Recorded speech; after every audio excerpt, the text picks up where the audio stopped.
This is all new. Could I have just a little more room there? Oh, yeah. Thanks.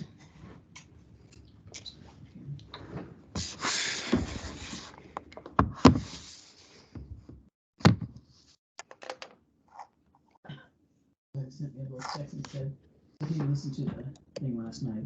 He said, you're so stupid.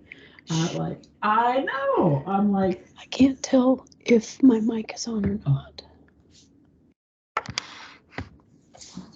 I know. Sorry.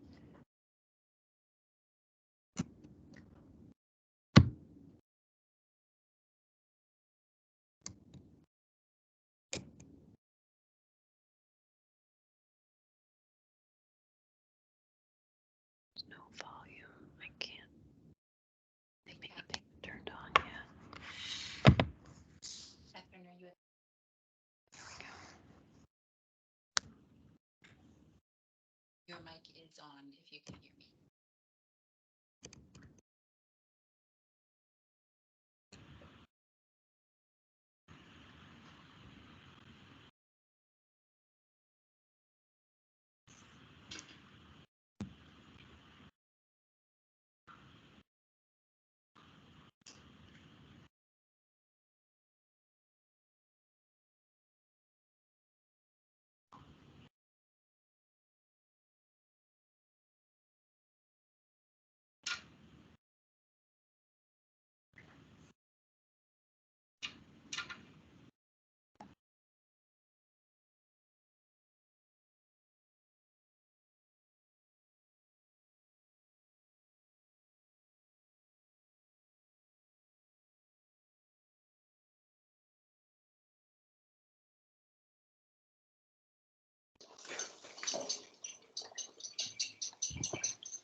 Please be quiet.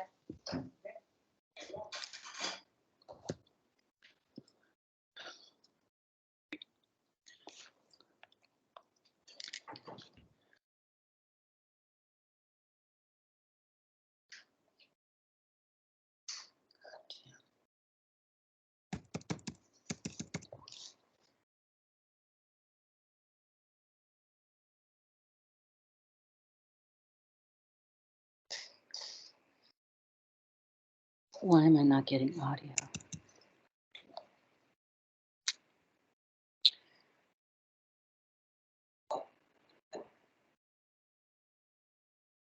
Can you hear me, Gail? Now I can. Thank you. Hi.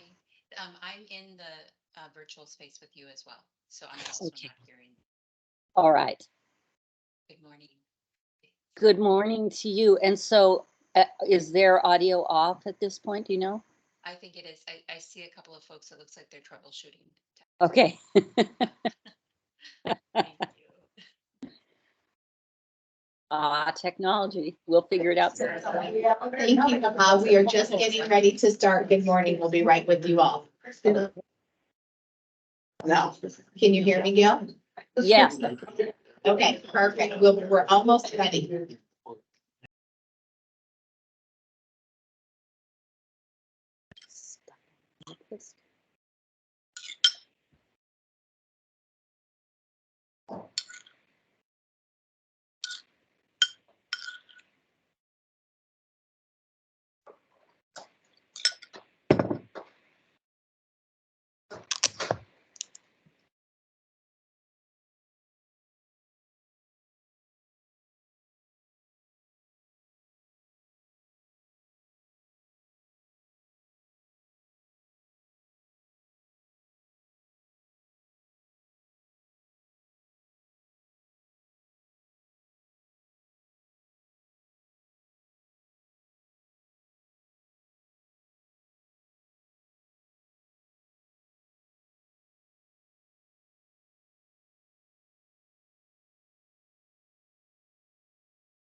So we have a lot to do today and, don't wanna, we have a reputation of ending right at 11, so we'll try to one more time. I'd like to start by doing introductions, Esther.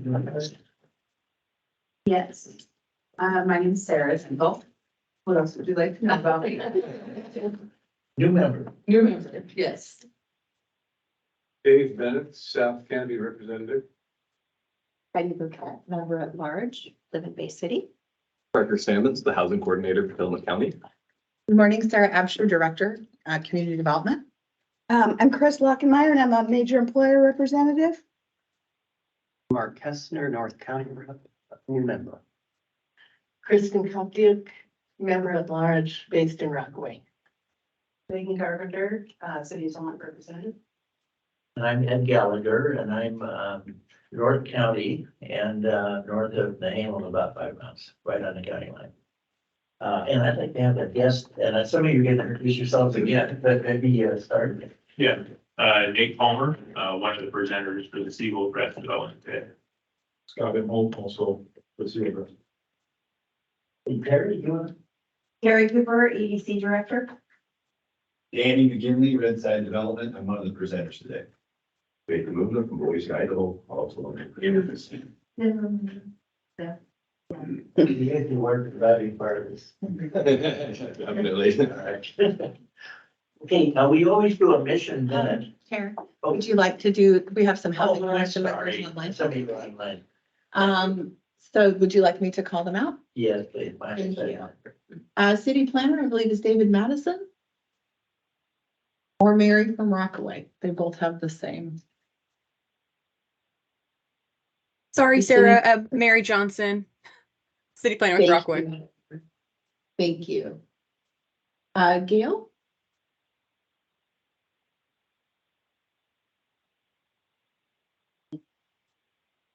Gail, I'm sorry, I did mute you because the meeting has started, so you're gonna have to mute yourself. My apologies. Unmute yourself. There, I'm Gail Uzel. I'm a former member of the Housing Commission. I live in far South County. Thank you, Gail. Good morning. Good morning. Good morning. Heather?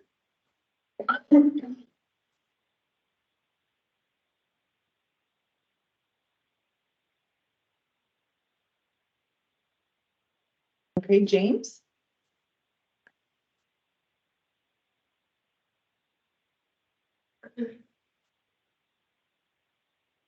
Catherine, would you like to unmute yourself and introduce yourself? Sure. Good morning. My name is Catherine Stock. I'm in Manzanita. Good morning, Catherine. Thank you. And Heather, I see you've joined us. Heather, would you like to unmute yourself and introduce yourself? Sure. I'm just Heather McGinn-Hidone, and I'm just a guest from Portland. Thank you, Heather. Catherine?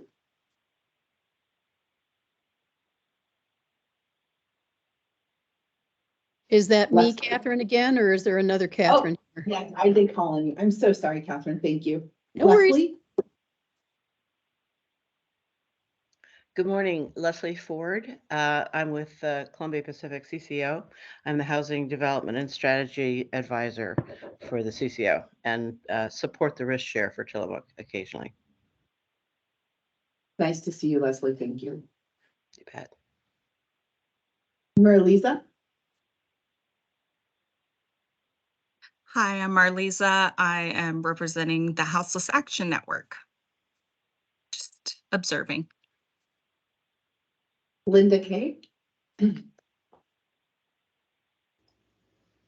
I'm Linda. I'm just a citizen observing and appreciate what you do. Thank you. Miss? Good morning. I'm Miss Carlson Swanson, and I'm a nonprofit representative, a commissioner of the Housing Commission. Thank you. And Rich?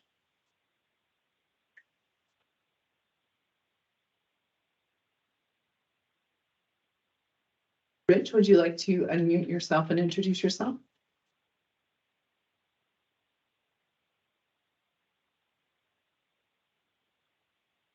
Okay.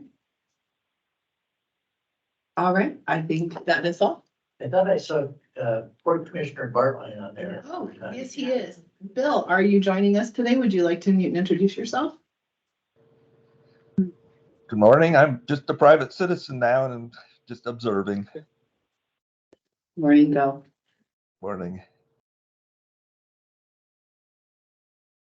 Okay. We got everybody? Yes. This has taken a long time. This is good. This is probably the largest attendance I think we've had at a meeting since we started 3 years ago.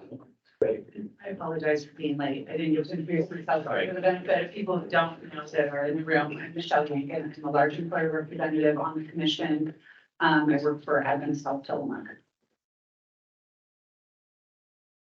Okay. Ready to we start a mission minute. Does anybody have anything they'd like to bring up about good things that are happening in the community for housing?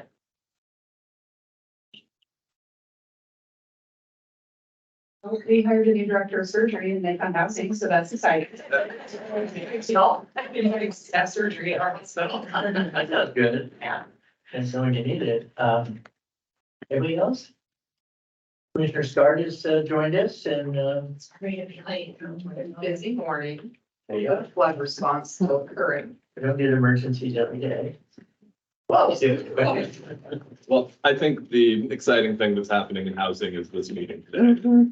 And I want to express my gratitude for you all allowing me to come and be part of this process, because so much hard work has gone into developing this fund, creating this commission.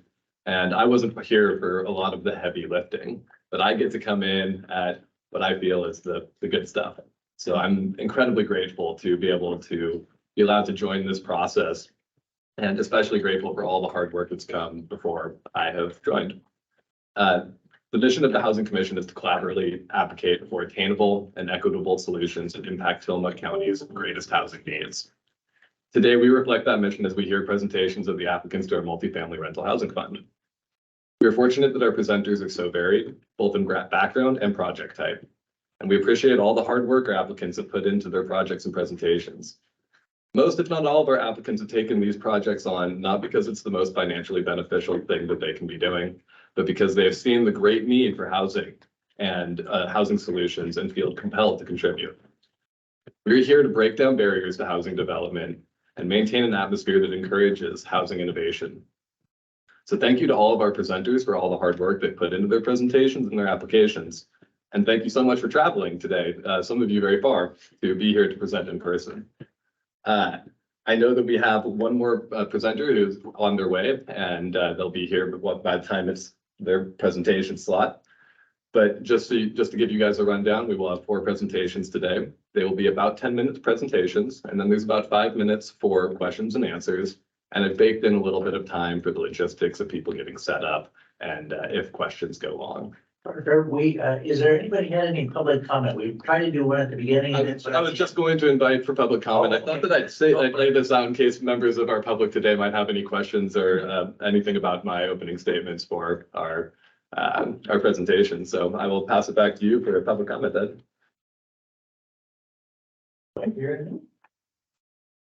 Eric, do you have anything to offer from the EDC? No. Okay. Okay. I'm sorry, Bart. Go ahead. That is all. With that, I think that I will take a moment here to make sure that I can share my screen to the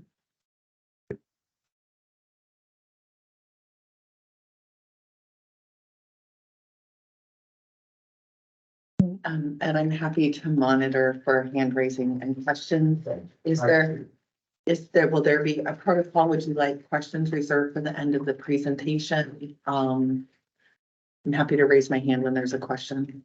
You know, I think what would the group like? I guess I prefer questions at the end of the presentation and then for each presentation. Does that work for everybody? Okay, let's do it that way. Thank you.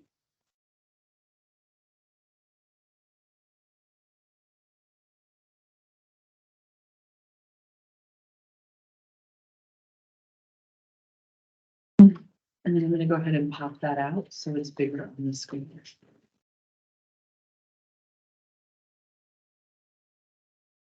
Can I ask a question, Parker? Are we filling this out at the end. You're gonna give us a little time to do this, right? Yes, that's part of the 5 minutes have been baked in, is for you guys to fill out the qualitative scorecard that you'll find on the stack of each of the presenter slides. We're putting our name on them, or are they anonymous? We never discussed that, so All right. I'm not sure if we should. I guess we could decide right now. They were anonymous? I think so. Okay. Then we will leave them anonymous. Okay, cool. But yes, you will find in your packets the slides for each of our presenters and a scorecard separating them each. And if anybody has any questions about that, please let me know and I'll come over and give you a hand if there's anything that needs clarity.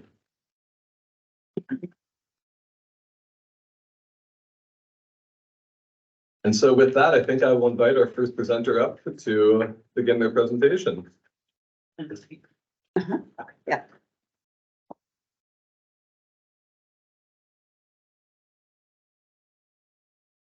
Would it be possible to pin the camera for the presenters so we can see both presenters and the slides? Yes, Miss Sarah just stepped out of the room for one moment, but she'll be back and she will pin that up, pin the presenter camera up. Thank you.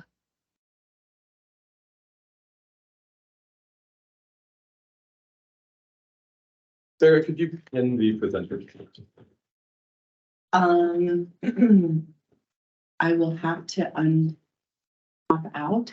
So the owl is going to pick him up. So they will see him online if that's what you're worried about. Yeah, Miss, if it doesn't stay on the presenter, please let us know and we will fix that. Okay. Good to go? Good to go. All right, thanks everybody for hearing our presentation today on Seagulls Rest. Seagulls Rest is a 12-unit multifamily workforce housing development in Bay City. We have 6 duplex style buildings for a total of 12 units. All the units are 2-bedroom, 1.5 bathroom. We have a workforce housing commitment. The median income, 100% AMI household in Tillamook County can afford these units. Each unit provides a garage parking space as well as an additional parking space in front of the garage. All units are well sized at 800 square feet. And each will have in-unit laundry and private patios for a common area backyard. For that common area backyard, the goal of that is to increase the community-centered aspect of our development while still providing separate living spaces with very few common walls, like you would have in an apartment building. We're across from the city park, where the amenities like basketball courts, skate park, playground equipment. This development is located within the high intensity zone of Bay City. A residential development is suited for this area. Just give you a little bit more of an idea of where this is. This is a map just generally of Bay City 101.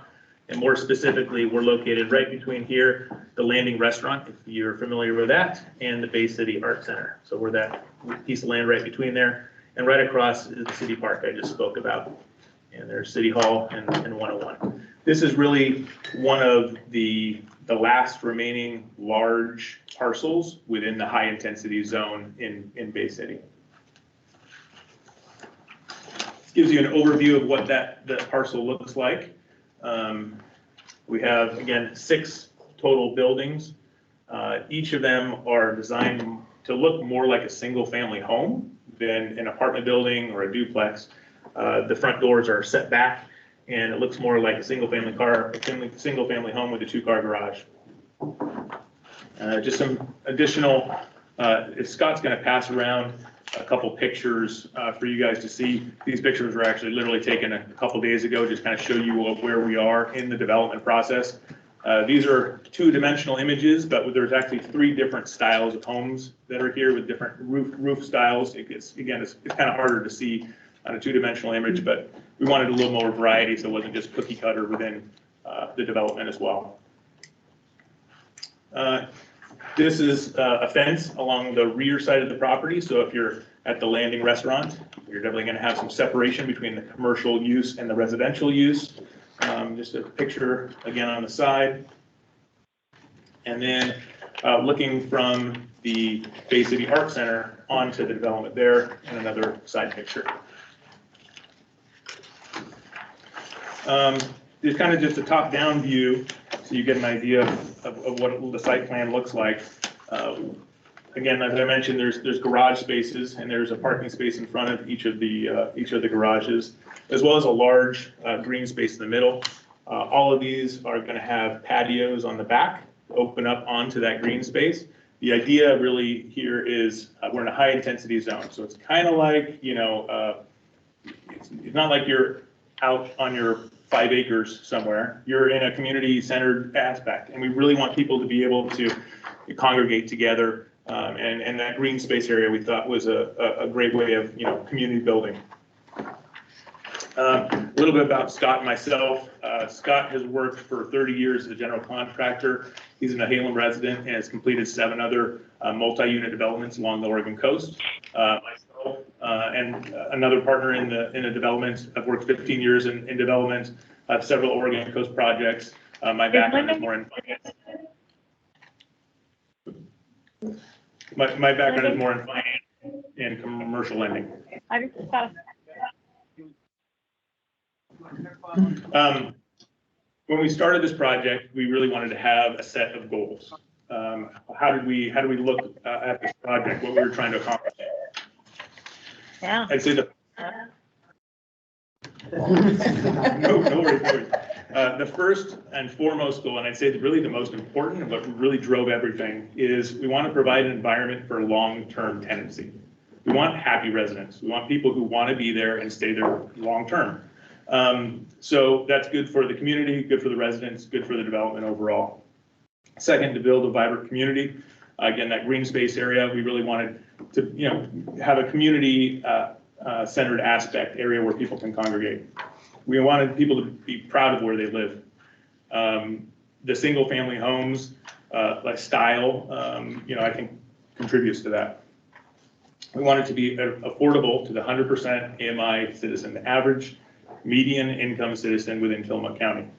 And then finally, being all 2-bedroom, we believe that provides for the greatest variety of applicants. So we can have small families as well as roommate situations, all sorts of availability there. Now, not one type of housing is right for everyone, but we believe that gives the most variety. Once we came up with our goals, our site plan, we took it to the next level and we said, okay, how do we make this fit within the community? We took some, architecturally, we took some design elements from the Bay City Art Center itself. I just wanted to quickly go through a couple of those elements. The style of windows, the 6-panel doors. Interesting, unique element is the eyebrow eave in the gables, how those roofing designs work, as well as some of the dental crown molding and the columns of the Art Center. So again, we wanted to make sure that this is a development that fits well into the community. That's all built out around it.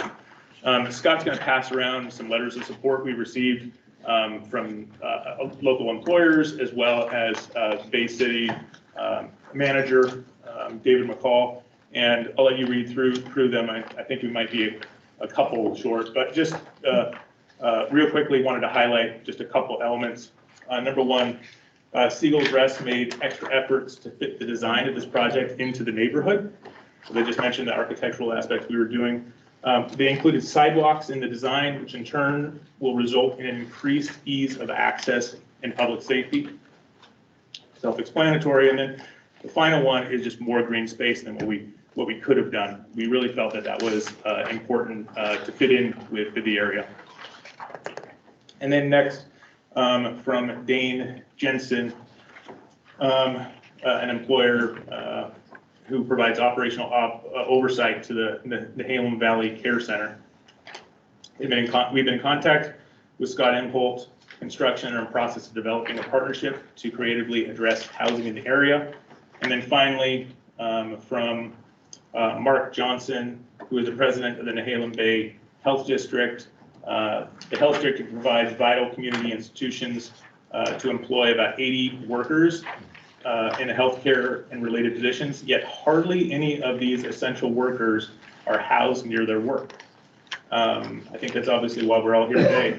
And then developments like Bay City Project and the developers' willingness to reach out to the community to explore relationships to ease the housing crunch is enormously important. And finally, Scott Embold has an excellent reputation for quality construction.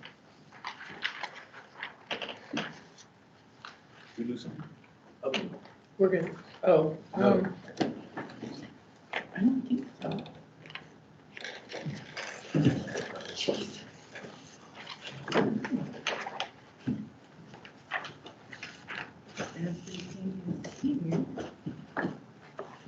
Oh, technology. I can see it, right? I can see it on the screen. Sorry. No, that's fine. I see it on my screen too. Okay, let's see. Just the, when asleep? Maybe the TV decided to turn itself off. The little button's red. Yeah. Is there a power button on the right-hand side of the TV? Oh, you got it. Yeah. Well, yeah, because it's not, I don't know why it wouldn't shut itself down. Happens to us in the commissioner's room, but it normally takes longer.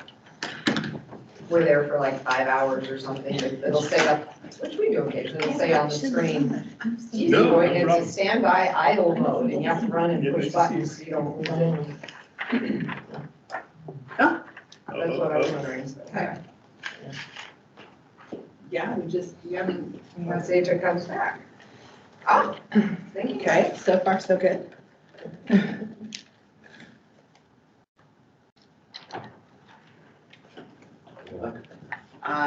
Maybe. Loading.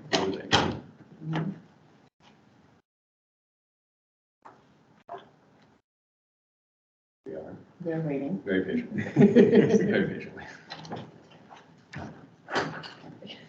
The TV just decided to turn off. It's bad juju, man. No, we got TV batteries. We did that at our board meeting. We just hit the remote and it just popped right back up though. Yeah, so now it's on, it needs to go to HDMI too.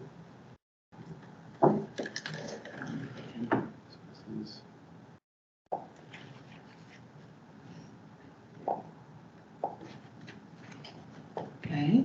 Yeah, so this isn't, yeah, okay, so just, Yeah, and that was the first time it happened during our board meeting. Oh, last good. week. Okay. Oh, there we go. We are back. thank you. You're welcome. Just needed your voice. I think we're gonna be able to. There you go. Yeah, Okay, and yeah. I'm gonna go ahead and minimize this again. We won't need to zoom. I'll go through this. Okay, there we go then.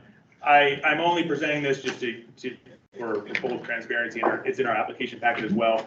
We'll not go through any of these numbers and bore people for a long time, but we think it's vitally important to be completely transparent about all the costs and economics of the project. So if you don't mind going forward just a couple slides here, there is one aspect I want to point out. As the rent levels are set below market, there is a significant gap that's created between the value of the project and the cost of the project. That gap is about $377,000. Again, happy to go through any numbers anyone wants, but last year we applied, we were very early in the process. We had just acquired the land, I think maybe a month before, and had a rough idea of what we wanted to do, and here it is to completion. We were granted $40,000 last year, and here we're applying for $200,000. So that's where that number comes from on that gap. So the goal is, of course, to make this project financially feasible and reasonable, so we can do this project as well as other projects we're hoping to do along the Oregon coast. And then finally, just some specific areas to just highlight within the criteria to address. As I mentioned before, Scott and I have a long history of development. We've actually had a partnership of developing projects for the past 9 years together as well. As you'll see from the letters, we have a lot of support from employers as well as Bay City. Our project, I want to be very clear and transparent with what we're trying to accomplish. It's 100% AMI average. The average income citizen within Tillamook County can afford these, and we want to be clear about our budget and transparent about all the numbers as well. We wanted to focus on the design to ensure that we're compatible with the area, and you'll see with our incorporation from the Bay City Arts Center, we really try to do that. The public service items that we've provided, of course, are a sidewalk around 3 sides of the property, a total of 450 feet, which is quite expensive. And it is unusual within Bay City itself, but that's an amenity for not only the residents, but the whole entire public. Within, around that sidewalk as well, I don't really love concrete, but I like plants. I'm actually a beekeeper as well, and so we'll be using native Oregon coast pollinators species for the plantings. We don't have a playground within our property, but we're right next door to the Bay City playground. We're expecting small families to be able to use that, and we do have a common area of backyard space. Again, to highlight, we're in the high intensity zone within Bay City, so we could have gone for a lot more lot coverage, a lot more of a building mass, but we opted to keep over 50% of the land is green space, which we think is beneficial for the residents and also fits in the character of the zone. As far as energy efficient and environmental aspects, all of our all of our stormwater will be handled on site. And then some of the energy efficient aspects, all windows are energy efficient, kitchen laundry appliances are energy efficient, of course, all LED lighting. Toilets is low flow, and then one maybe unique aspect is the heating within the homes. Each separate room area will be separately heated, so the residents are going to be able to, control where they want to use their electricity and be more efficient about energy usage. Accessibility, we could have done a large parking lot where it would be more cost efficient for people, but when it comes to people having a garage space, we think that's a huge amenity for clients, and also improves the accessibility, especially on rainy days like this when you're trying to get in and out of your house. And then finally, the sidewalk, as I mentioned before, that's 100% paid for by us in the development. So there's the final pretty picture of it, and I welcome any questions you guys have. Question?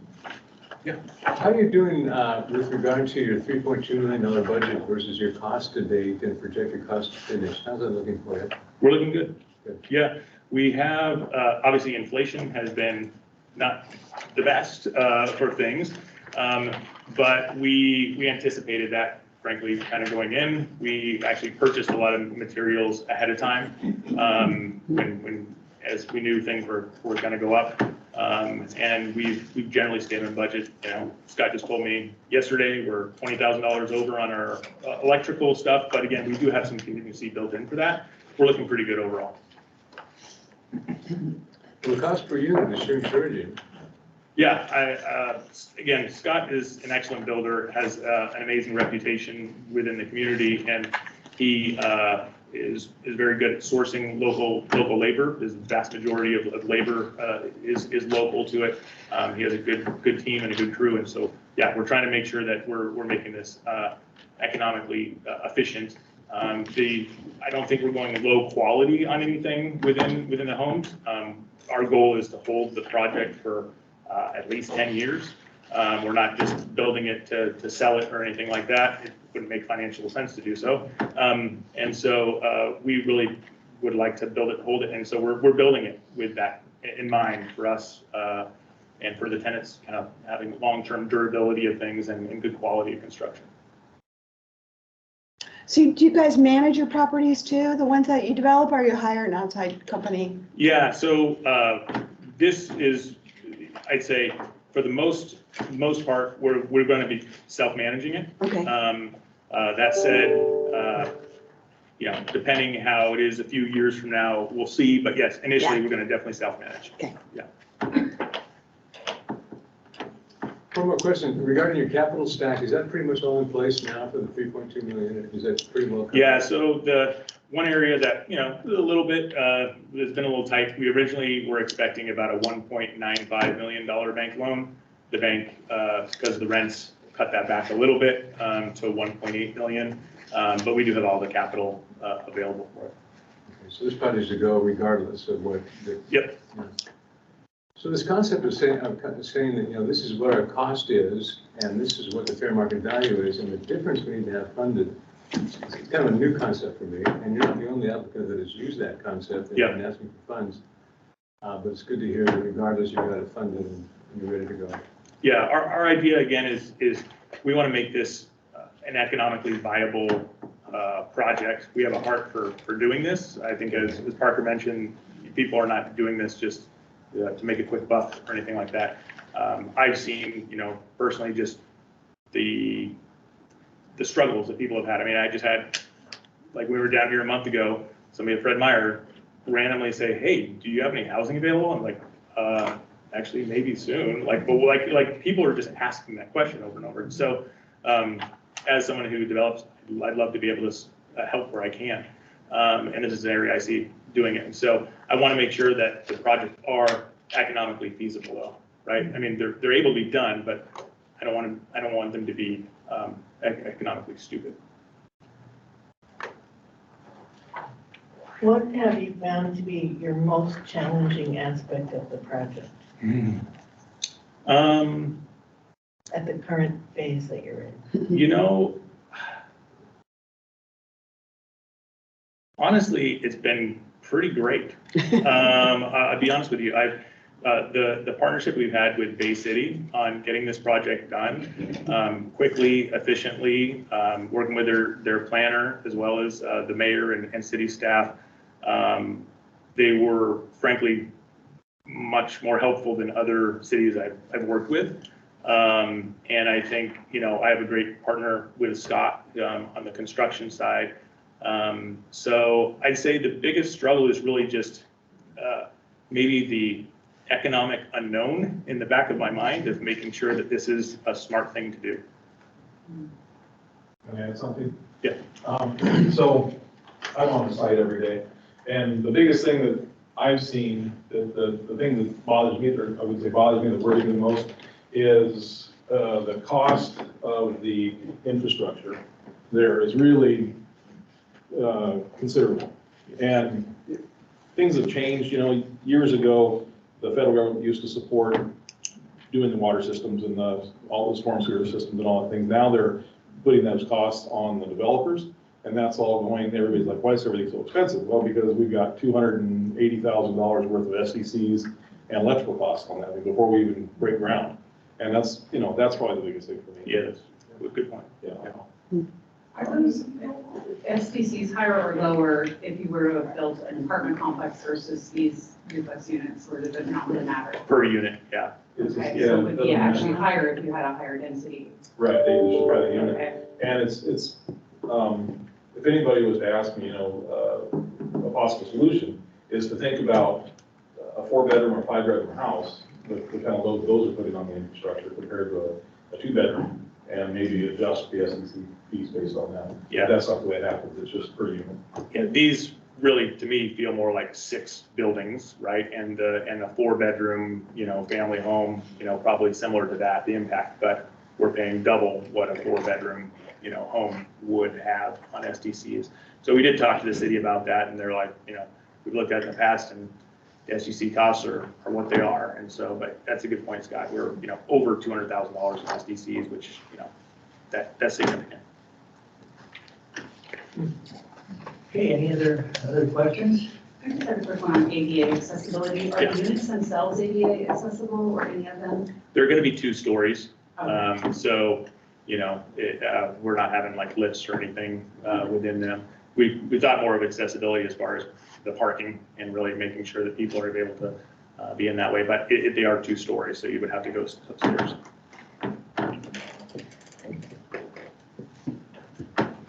Thank you so much. Yep. Thanks, everybody. Thank you. Thank you. Sorry, technology. No, all good. Well, I'd like to welcome our second applicant up. Will you just give us a few minutes? Oh, absolutely, absolutely. Pardon me, I'm so sorry. Yeah.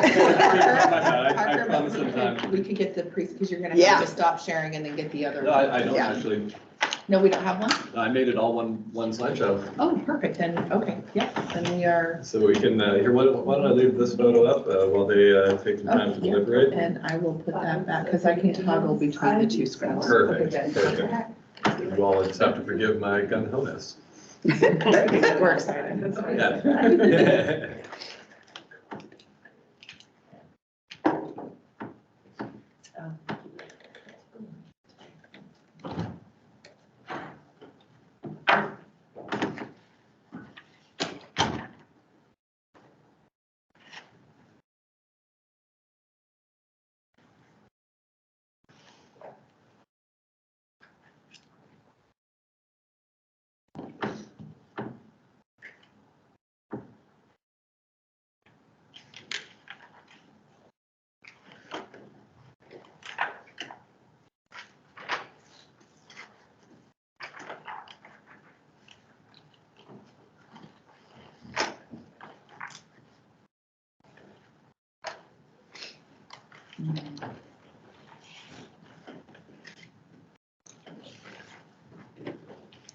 Thank you.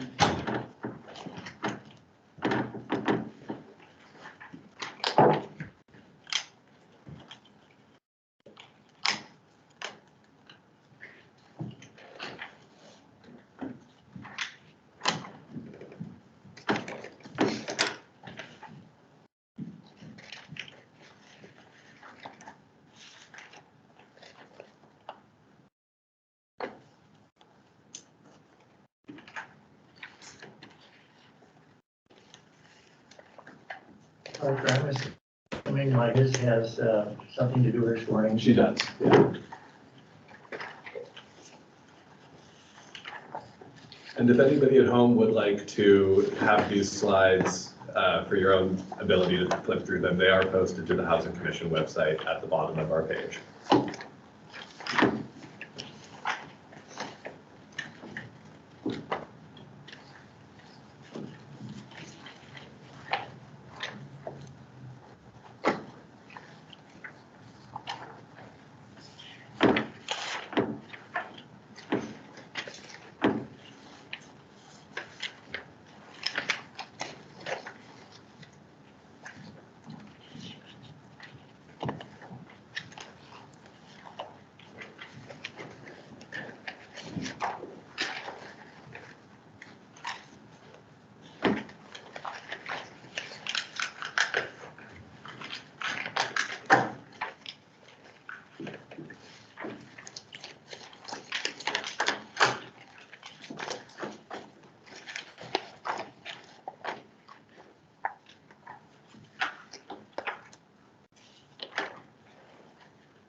We'll finish up with one more minute.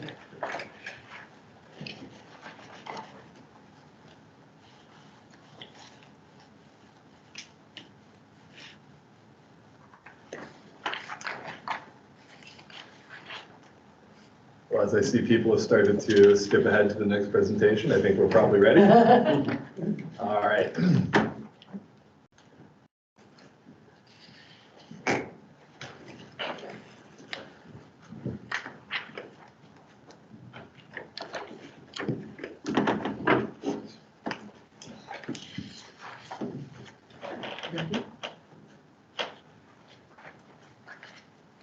Right, good morning, ladies and gentlemen. My name is Peter Muller. My wife quickly stepped out, Deborah.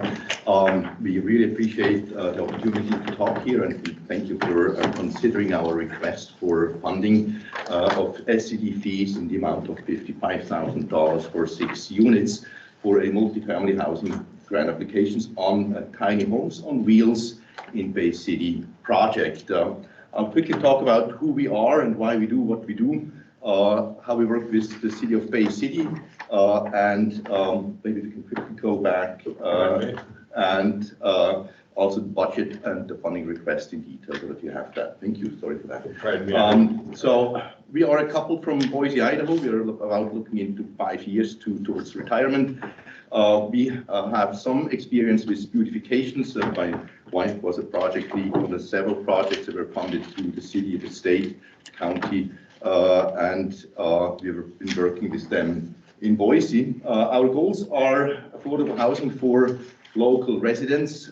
We tried out in Boise, Idaho as a project like this. Boise is not yet there with their coding, with their legal situation, so we looked out for another place, and we like to come to the area here since quite some time. To go back, it's so fast. Sorry. We are interested in sustainability. We have only one planet to live on, and we are working towards retirement, so there's a financial aspect to this project. Of course, it should be sound, and we are looking for a community where we feel happy. And my wife was born at the coast in Brazil. I was born in Switzerland, where there's a lot of farming, and the manure technology that is out here comes actually from Switzerland. So we have both childhood memories to this place. So,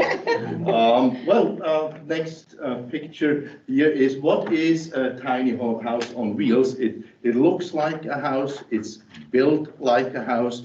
Inside feels like a house. It's put on a trailer with wheels instead of a foundation. So it's not an RV trailer or anything lightly built, but it's built solidly, it's coated, and it's permitted like a house in most of its aspects. So that's what we are looking into. Okay, so how does it work? We're looking into something where the landlord, that would be us, is owning the land, is developing the pad where the parking spot for the tiny homes is the facilities such as the hookups for electric and water and sewer. The tenant, they bring their own tiny home. They own their home, they buy that and rent the spot. And in this way, they actually can build equity while they're renting. Okay. How does it look like from the financial side for the tenant? We're looking into a rent of $450 per spot, so that is below 60% AMI, right? So, and they will have their loans to pay down, like about maybe $200 and $100 for power and electricity and trash. So that gives about $750 of fixed cost per month. We just checked out, there's a house for rent in Tillamook for $3,750, 2 bedrooms, 1 bathroom. So there's a huge margin of now whatever they have available to actually save, put down or pay off their loan and become independent or able to buy a house later down the road or some land. On our side, we'll have expenses of about $330. That gives us an earning of about $120 per month per unit. All right, so we are also in Bay City. That's McCoy Avenue. Right here is the Smoker. So this is from the top view on our lot. It's very green, has lots of trees on there, and we plan on leaving almost all of the trees on there. Just today's weather shows how important it is to have actually trees on the ground, and so that is just the place. We are working with the city of Bay City on figuring out what is the best way how to use that, and we are working on our the zoning code, and we'll approve that this spring in March. And they have created this new concept of the cottage cluster. So that means that small houses or small units are built around a common courtyard here, so that that creates a community space.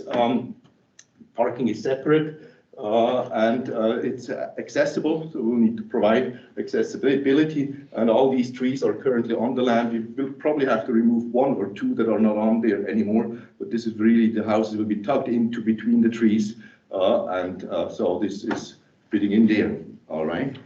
And we have been looking into the comprehensive plan of Bay City and also see that our goals align very well with basically all the goals in that plan. Goal number 3 in this plan is to maintain the quiet residential nature of Bay City, such as there shall be a wide variety of housing types to accommodate a wide range of incomes, tastes, and other desires.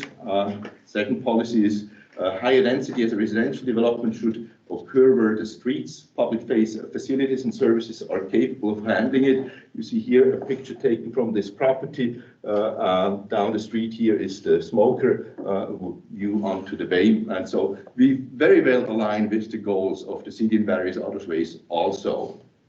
On the next slide, we see a little bit the finances.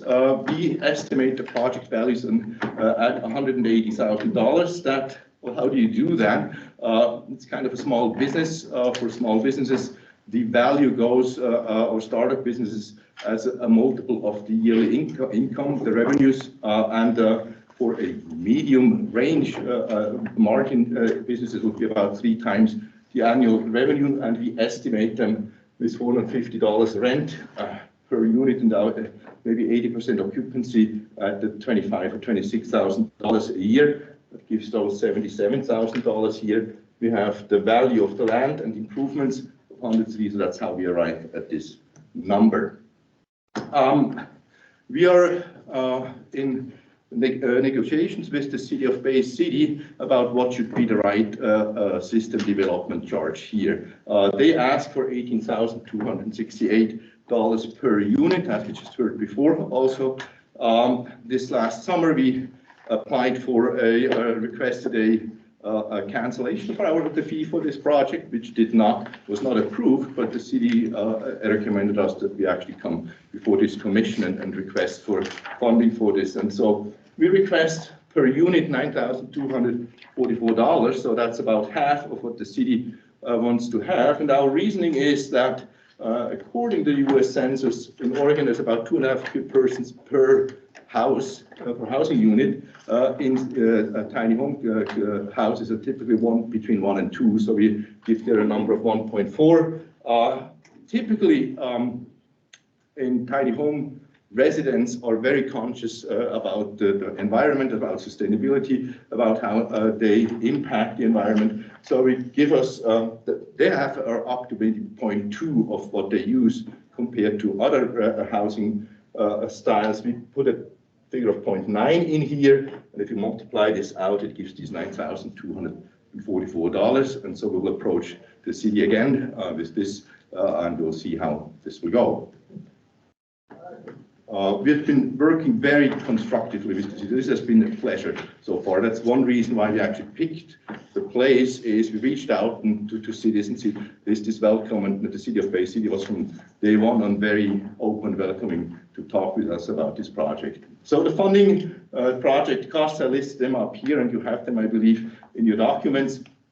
The biggest part is the lot. We bought that. We have already are doing the geotechnical hazard report that the city requires. So we are about $70,000 into the project. The big part is the $9,000 times 6, $55,000 of the SDC fee. We are ending up to $235,000. And thank you. You have the updated files here. So the total value is $180,000. We have a shortfall of $55,000, and that is our request. Thank you for that. All right. So we can skip this here. This is what I just said. In summary, we are requesting $55,000 for 6 units as SDC fee for a cottage cluster. That is a new housing type that the city of Bay City creates. And I think we help with this mitigating the housing crisis here in the county. The big plus is that our tenants will be able to acquire equity while they are actually living there. So this is a very affordable and a collaboration in that sense between landlord and tenants. We promote the goals of the city of Bay City, and I think we make a contribution to the sustainability, reduced impact. Okay, I think I gave some, there's the references. The last slide is not up. It's not up. I'm so sorry I put the older version in, but everybody here does have your updated slides in your packets. Apologies. No problem. And with that, I thank you for your attention, and we're happy to answer questions. Couple questions for you. I really like this concept. I had heard at one time in Tillamook County, we're not able to put people on in a full-time basis in tiny homes. Is there any truth to that? Does anybody know? So it's a recreational vehicle.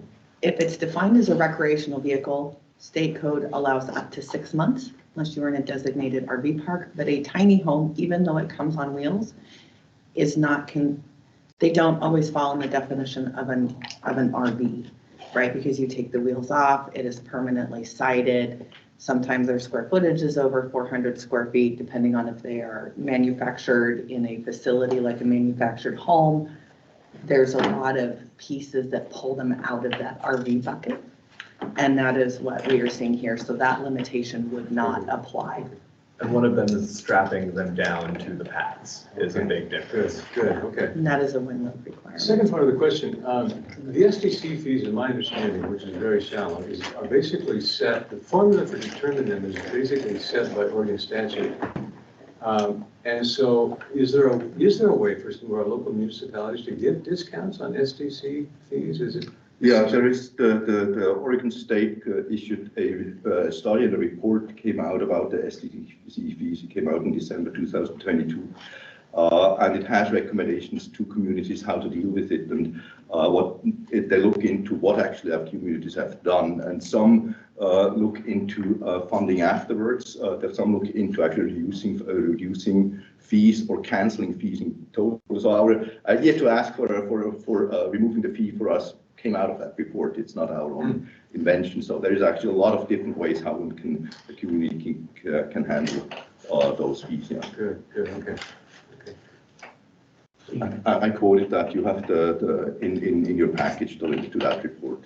If I could just back on the original question before we move on, the park models behind the Ashley Inn are, I believe, this exact premise. And from what I understand, talking to the gentleman that has put those in, they've been extremely successful and helpful for workforce housing for his business, the Ashley Inn. So there is an existing example of where this is happening in Humboldt County successfully. Yeah, there are also in the city of Bay City, there's the park models, typically those that are actually set on a foundation. Okay. So they brought in on a trailer and then lifted off onto a foundation and fixed on there and on wheels. They are basically sitting on their trailer and then lift them up onto some blocks and then tie them down in this way so that to make them solid. There is a small tiny home community in Bay City that's actually, but that's short-term time rentals. It has a name. The Shelter Knock. Yeah, thank you. Megan, I know you have a question. Are you in the beginning stages of this? Have you gone before planning commission to get approval for the lot and kind of? We bought the lot this March. We have been working with the city and looking into what kind of permitting is necessary. And I think the next step is after you're going back to them. We have also on request of the slope that we are on, it's 12.5% slope, 12% and more requires a geotechnical hazard report. So we have that done. We're waiting for the report for that now, but it looks positive that we can do this. So they already wrote it's totally appropriate to this project, and then we'll work again with the city of Bay City. I will meet today at 2 o'clock with them. Okay. Have they given any inclination that this might be denied? Not at all. No, that's been very positive. I'm sorry to go back to the beginning. Could you remind me what your experience is in doing this in the past, or is this your first? Oh, this is our first housing project. So we have had, particularly through my wife, in street improvement, neighborhood improvement projects done. We worked with contractors, with government, multiple different government branches on one thing. We have our personal living experience, right? So, and from my side, I bring experience with bigger projects, government-funded projects from my work. And you guys are planning on living there, right? We consider definitely that the coast here in Tillamook County and Bay City as a place to retire. Yeah. Okay, but not necessarily in one of these homes. It could be, or this is still open. I think Okay. We like the spot. It has so some spots of view onto the bay. That is something we could definitely think for us. If this is successful, we can also think of doubling up later. And so this is our first project. We take it one step at a time. Okay. And we'll see how it goes, yeah. Thanks. Yeah, I'm trying to wrap my mind around what you said about how the owners of the tiny homes can build equity. Yeah. I believe that the Ashley Inn homes are owned by the inn, right, and they rent them. So that's a kind of different Yeah. situation. So this is a very typical model in the tiny home on wheels community across the nation. You can see many tiny home communities, and that the tenants bring their tiny home, and they might build them themselves. Some do. There are nationwide hundreds, I would say, well, dozens of tiny home builders. You can buy small units for 25,000 upwards. There's no end at the top. So typically the people buy their tiny home and look for a spot. The more difficulty that I have is finding a spot where they can legally park a tiny home. So they have their unit, they bring it here, and so we are working with City of Bay City, with Tillamook County, on how do we do this legally, that it fits into coding. I think both the county and the city have said with us, okay, we want to use this as an example, as our, we're the guinea pigs here to figure out how to do this legally, and so that this could be something that can be replicated in the county later. Yeah, and so to get back to actually your question of how does it work with this building equity, the rent cost is so low. If you've seen $450 plus whatever fixed cost they have is $750.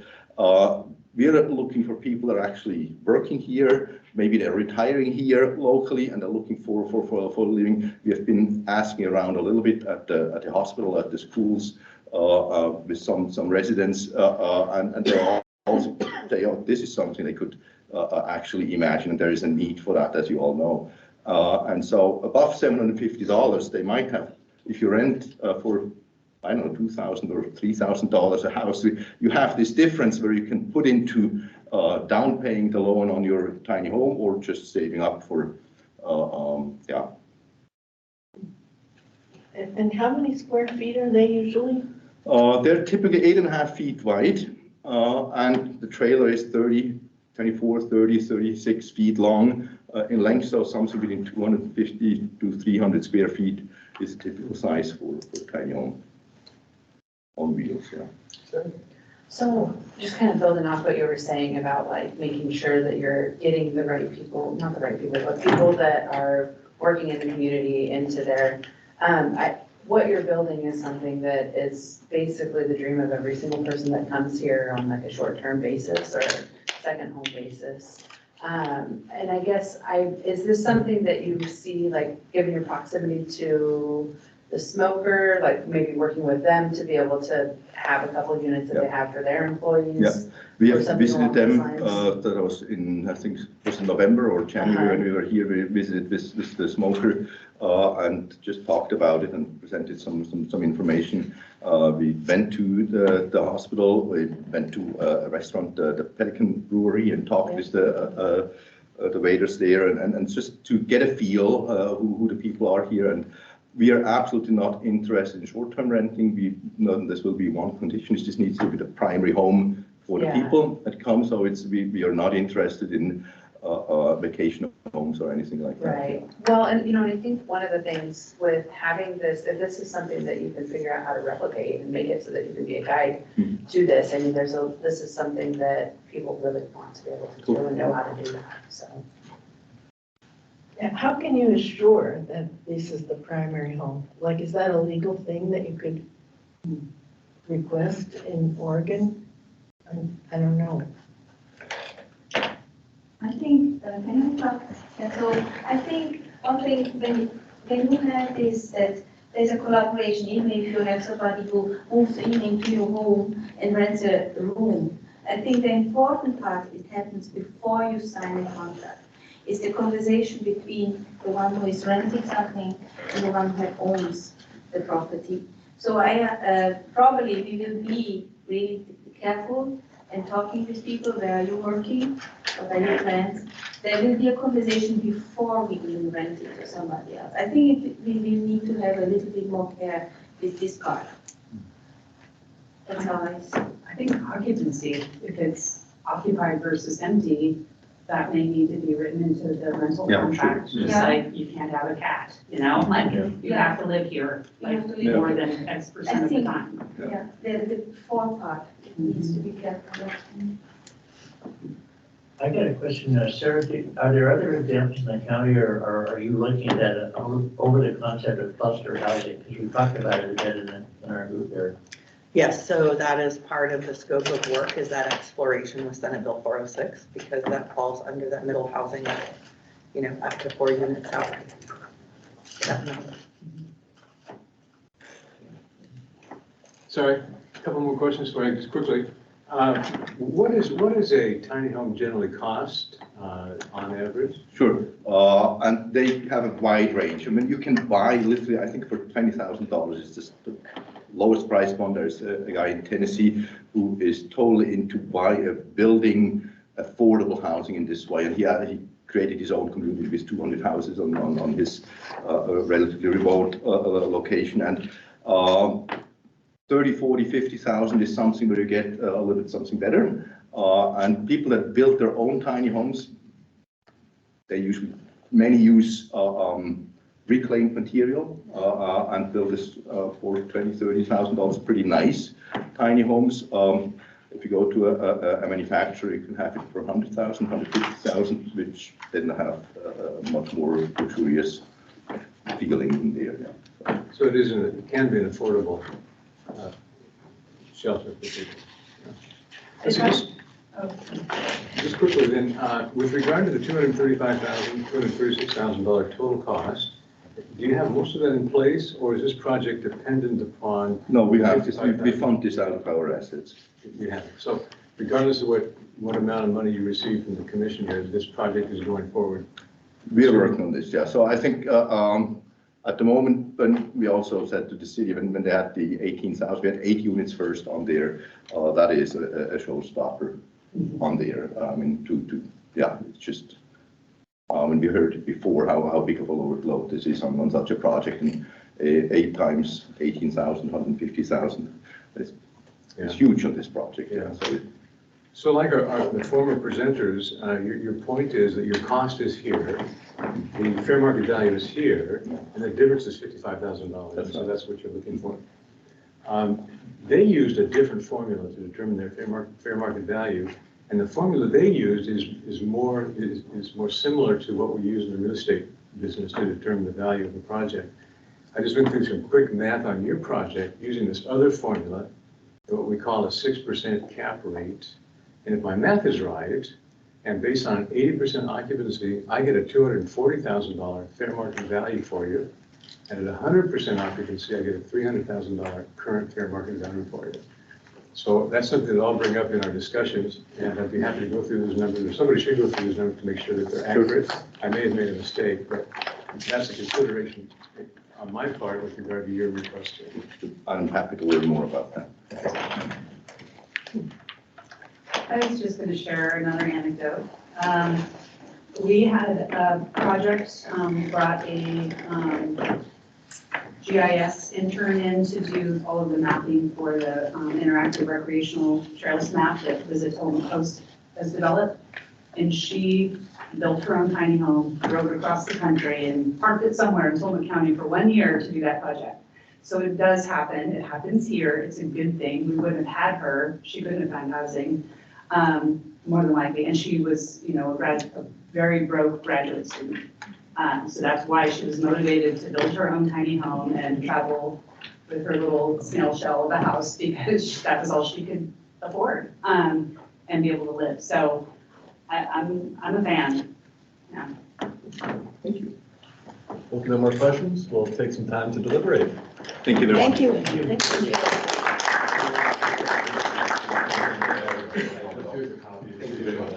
Thank you for saying that very eloquently, what happened after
Sarah, I can't tell from here really looking, but we haven't had any questions from any of the. We have not, no, and I've been watching I that. thought you probably were. Yeah, no, absolutely. Oh, thank you, sir. Yes, no, as, I'll raise my hand if someone has a question. Thank you for checking.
All right, well, I see everybody moving on to the next one, so I think I'll invite Mr. McGinley up to present for his. And Sarah, if you just want to put me back on the screen.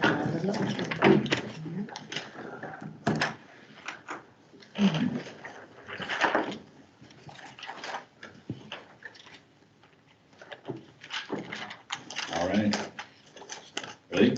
I am ready. All right. So my name is Danny McGinley. The name of my company is Redside Development. I very much appreciate the opportunity to come here and present you guys potentially considering an investment in my project. So my Redside was started in 2002. So for the past 20 plus years, we have been developing and operating commercial and multifamily projects kind of up and down the West Coast. Go ahead and go to the next one. Here's sort of a short list of accolades we've picked up over the years, none of which are particularly important. But I put it up there to let you know that we've been doing this for a long time, and should you guys be interested in potentially making an investment in our project, we will take, mature, stable, seasoned care of your investment. So picking through some of the projects on our website before I came over here, I picked a couple to talk about that sort of shows some relevant experience. These were the redevelopment of two Class C historic mid-rise projects in downtown Portland, the Loyalty and Hamilton building. We took them over, like I said, they were sort of dated Class C, pushed them up and turned them into kind of Class B plus, Class A minus creative space. You go ahead and go to the next one. Here, I brought a couple of examples of small format residential workforce housing projects similar to what we're proposing to do at First Street. First one, this one is called Dwayne. It's in Redwood City, California, south of San Francisco. This one here is called the Hedera 10-unit multifamily project in San Mateo.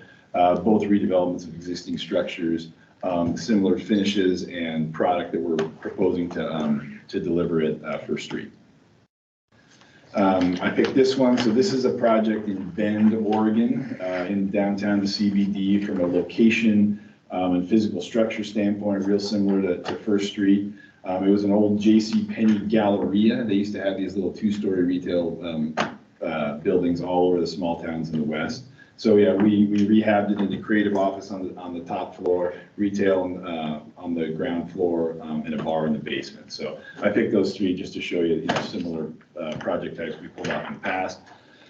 And that brings us to our Tillamook project. So this is the building in question, 1902 First Street. We've got two retail tenants on the ground floor, T-Mobile, and we had two retail tenants. And the Oregon Employment Division just moved out of there like 3 or 4 days ago. And, we've got designs on a couple new tenants. If anybody has any ideas, we'd love to talk. we've got an industrial tenant in the ground floor. I didn't have any pictures of. Todd Bouchard, he's a local developer as well. He's got a wood shop in the basement that he's leasing from us. And what the project that we're proposing is putting 4 workforce housing multifamily units on the top floor. Here's a couple pictures of what the top floor looks like right now. The second floor hasn't been inhabited for, I think, since like the 60s is the best we can tell. It was a disaster when we took it over, but it's completely clean demoed at this point. It's got a brand new roof on it, which was unbelievably expensive. If anyone who talk about how getting gouged during post-pandemic times. So we hope it holds up real well. It's got all brand new windows on it, so it's all ready for finishes, and none of the money, if you guys are interested, will be going towards demo because it's all been done already. Go to the next one. So here's the floor plan we're proposing. It's 4 units, 4 2-bedroom, 1-bath units. We initially started off with 7, smaller, not necessarily micro units, and that was what we were initially trying to do. To put 7 units on the top floor, you have to have a second egress. Initially, the fire marshal was amenable to letting us land the second egress in the alley behind the building. Upon second thought, they decided that wasn't an option. We did multiple cost benefit analyses on trying to cut a hole in that second floor and drop a stairwell down below. But it was incredibly cost prohibitive from a seismic standpoint to cut a hole in the wall. So from our best ability to deliver workforce housing at AMI numbers that are reasonable, acceptable, and accretive to the community, this is the best shot we have at it from a cost standpoint. Construction budget, it's a mixed use project, so the building is operating and cash flowing as is. This is the new money to finish the second floor. The numbers come in between $1.2 million and $1.3 million. Soft costs are difficult to calculate on mixed use projects because much of what would be considered, if it was an out of ground development, a cost you would layer onto the multifamily part has already been absorbed by the commercial part. So I'm not sure how accurate my soft costs are, but I think that these are very conservative numbers. I think so. $1.3 million new money to go to finish this project out. Let me go to the next one. Here's rent roll. So 4 925, 2 1s, 1350. I sat with Parker and sort of discussed from an AMI standpoint where we would want to land on our rents, and after deliberation, this is where we think is reasonable to deliver. And I think that from an affordability standpoint, we can deliver at those rents and make sense of it. But I'm going to need some public assistance. So from a capital stack and sources and uses standpoint, here's the way the financing stands right now. I've got a senior loan with First Republic, now JP Morgan, 3.5%, the kind of rates that back in the day everybody was excited and got used to that no longer exist. So, and then I've got a tour loan and a tour grant coming. So the reason why I'm here today is First Republic Bank was my bank. I had an acquisition loan with a construction loan layered on top of it. And then about a year after we got involved in the project, my bank failed. And so JP Morgan is not interested in helping me. I don't know if they're interested in helping anybody, to be perfectly honest with you, but my construction loan disappeared on me halfway through the project, which it's funny. A lot of people in your real estate developers, when you're thinking about the things that could go wrong in the project, in the last 40 years, the things that have happened from pandemics and banks failing and office buildings apparently no longer being useful or necessary in the world. None of these things, we just laugh because I would have never been able to anticipate any of it. During the planning process, if anybody had said, well, have you considered the fact that maybe a global pandemic will show up? You said it, we're not worrying about that right now. So at any rate, in today's world, here's my plan. In lieu of my attractive construction financing that I no longer have, I have another project that I'm building at 411 Pacific Avenue in Tillamook that was going to be a long-term hold, but my plan now is to sell this project, harvest the equity out of it, and put it all into my First Street project. I'm gonna go back to Tura, because I've got a $200,000 loan with Tura on the Pacific Avenue project, and see if I can have them help me arrange for additional Tura assistance to get the workforce housing built. I'm hopeful you guys will be interested in the project, because the $20,000, $80,000 is what per door, $80,000 total, what I'm asking for. The project is gonna need all of that, and then Parker has been very, very useful so far about helping me line up and arrange for a handful of other organizations we can talk to about public assistance for workforce housing. I think if I could get this, it would be accretive and useful in getting the rest of it. And then after I know what the equity coming out of this is, how much you guys may be interested in other similar groups, I'll have a piece in the capital stack that I'm gonna have to insert an equity partner, somebody with a little bit of cash, but I don't know exactly what that number is until we can get these things figured out. So what Tillamook is very important to me. I grew up in Tigard. My earliest, most fondest memories, I'm a fish head. That's why I spend all my free time at disposal income. I'm driving over here with my dad fishing all the time. I love the community. I've spent a lot of time here. I plan on spending even more going forward. I've got in conversations with Parker, there's a couple other projects around town that all multifamily that I would very much like to enact. I would very much like to be involved with. I think that what's happening in Portland, the tertiary markets outside of Portland, the mattresses, the Tillamooks, the Cascade Locks. I think that there's a whole bunch of good reasons to put good money into communities like this. And I'd like to get this one done and keep going. Any questions? Quick one, just what is Tura? Tillamook Urban Renewal Area. Okay. Yes. Thanks. Megan has been very helpful guiding me in such things. And I don't think we've met before, but thank you as well for you. Nice to meet you too. I have a question about the floor plan up there. So help me understand entrance and exit and where people park and things like that. And we do have, Miss also has a question too. Okay. So if you're looking at the front of the building, it goes T-Mobile, and then there's what's currently the vacancy, and then there's a door right next to it. That's the stairs up to the second floor. So you walk up the stairs into a common landing, and then this will be a common hallway. So you enter unit 1 here, unit 2 here, unit 3 here, unit 4 Thanks. here. Yep, it makes sense now. Yeah. And like I said, 6 or 7 would have been better, but we just couldn't figure out the Jenga puzzle. Is there gonna be ADA accessibility to that second story? So everything on the second floor story is built to ADA standards, as everything new has to be.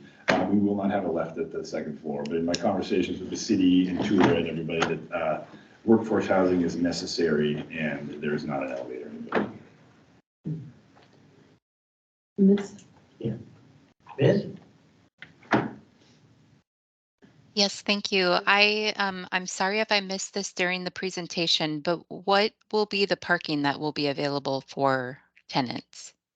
So the public parking is directly across the street in addition to ample street parking.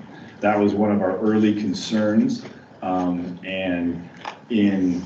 it was one of our early concerns when we bought the building initially. So we went deep with the city to make sure that should we put workforce housing on the second floor, that there was enough available both in the street and in the public parking across the way. I hired a traffic engineer who did a study, the folks that have degrees in it and know much more about it than me believe that we have plenty of parking. Would there be reserved parking or could they? The building occupies the entire site. So there isn't additional land to park.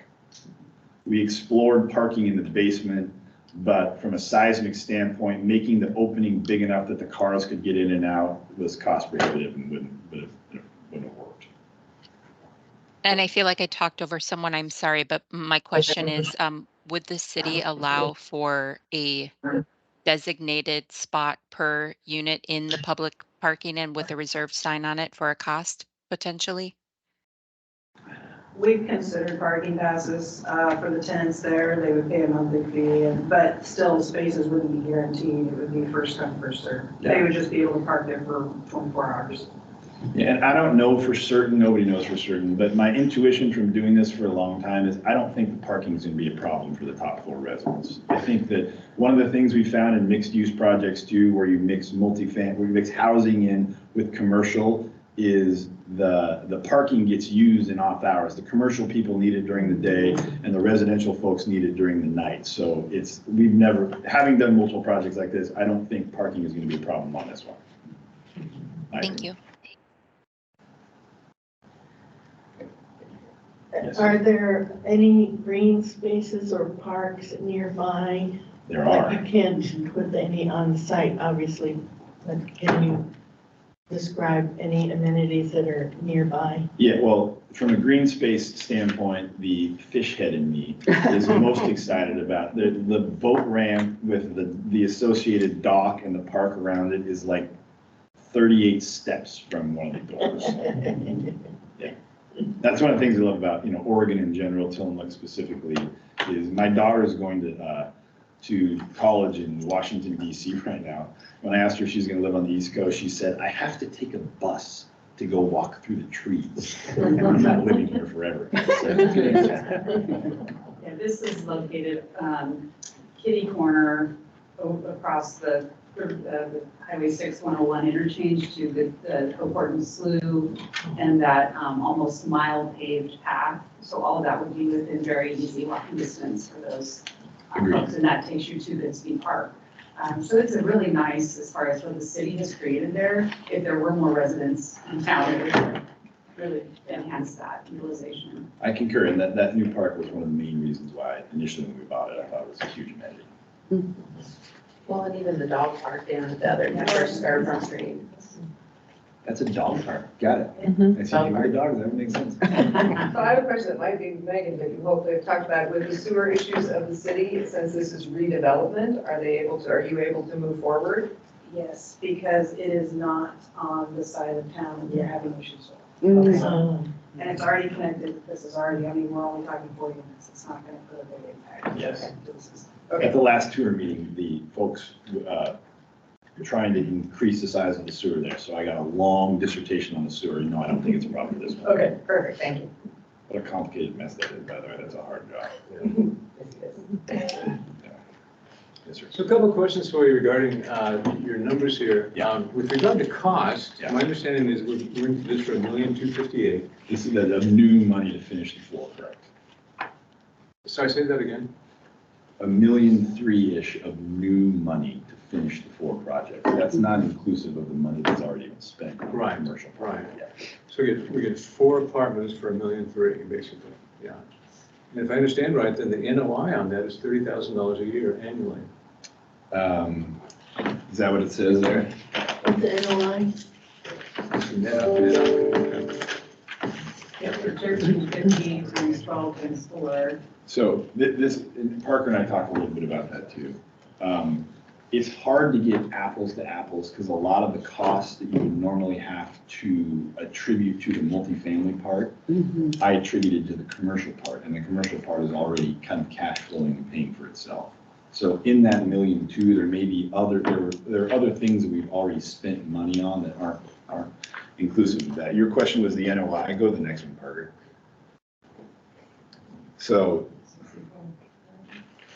That's the gross rent. that's gross rents. Yeah, and you get 55% for operating costs, which is, Again, so when I was putting that pro forma together, a lot of the operating costs, for example, the tax bill is part of the operating cost. It gets wrapped into that 55%, right? So that's already being absorbed by all the commercial tenants.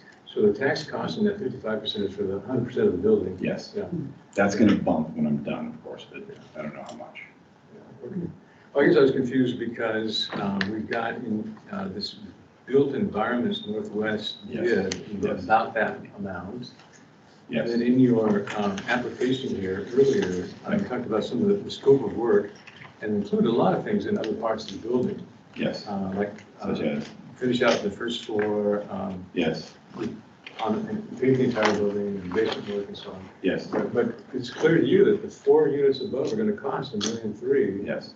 Just on the second floor. Yes. Well, it's clear to me, yes. I think that if you stripped out, say, the finishes for the retail vacancy, and if you wanted to strip out the cost for the exterior painting, which was like 20 grand or something like that, maybe it's closer to $1.2 million-ish. The soft cost estimate is 20% hard cost. That's a soft number. That could be a little more, a little less. I'm hopeful it's a little bit less. Sure, okay. So unlike the other two presentations, your point is I haven't quite got my capital stack in place here. Yes. I need this funding to help get me there. Yeah, my capital stack disappeared. Smoke and Yeah, just roughly, if you had used a similar kind of a basis for your request, saying, here's the cost, here's the fair market value. You've got a wide gap there. Correct. And I'm impressed that you're willing to do this deal based on that very slim return. I'm glad you are. I'm impressed with that. Thank you for doing that for us. I mean, for all of you. Yeah, I agree. Presenters, there's not a lot in there for you guys. Agreed. In my situation, I'm kind of pot committed, right? The roof, I'm pot committed. You know what I mean? I've got a lot of money in the middle of the table, like a card, like a card playing analogy. My point being, I've spent a lot of money on the project. I bought it pre-pandemic, so it cost more than I thought it was going to. When I put the full pro forma together, which I'm happy to show you later if you want to, it's probably a 9.5% to 10.5% return on cost when you layer in the commercial rents. Which isn't bad. Not bad, not bad. The hard part is, so I'm trying to close the gap with some public funding, because like the most recent one that came across my desk in Portland is there's apartment developers, like myself, who, built, for easy numbers, say a $10 million project at a 65% loan to value, 10 years ago. So they had a $6.5 million loan on their $10 million project. Now that the $10 million project is only worth $8 million, they go to refinance their loan, the bank won't refinance the whole $6.5 million, they'll only refinance, say, 5 of it. So like me, they have a $1.5 million equity slice that they can slide into the capital stack. The developers in town that are soliciting that kind of mezzanine financing right now are, they're getting preferred returns of 15%. Yeah. So I have to amalgamate more public funds so that I can, to make that chunk smaller. And I'm not going to offer 15 to whoever comes in, but it's, yeah. You can't afford to. Agreed. When you say public, you don't mean government, you mean other investors.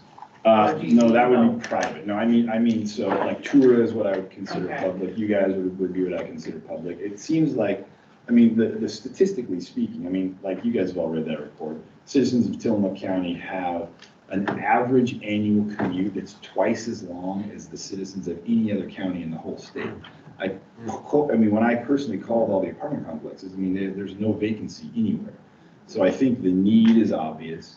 I think that everybody that got caught with a project in the middle of it when the pandemic came up, you know what I mean? Their numbers aren't what they hope they're going to be. Their construction financing went away. They're going to have to throw a little bit more equity at it. But this one, I feel lucky in that it's not what I hoped it's going to be, but it'll still be a good, solid double up the bill if I can get finished. Sorry, did I hear you say earlier $80,000 a door? That you 20. Oh, $20,000 The a max. door is what again? Is my request. Oh, I see, $20,000 a door. See, I was thinking you were requesting 100,000?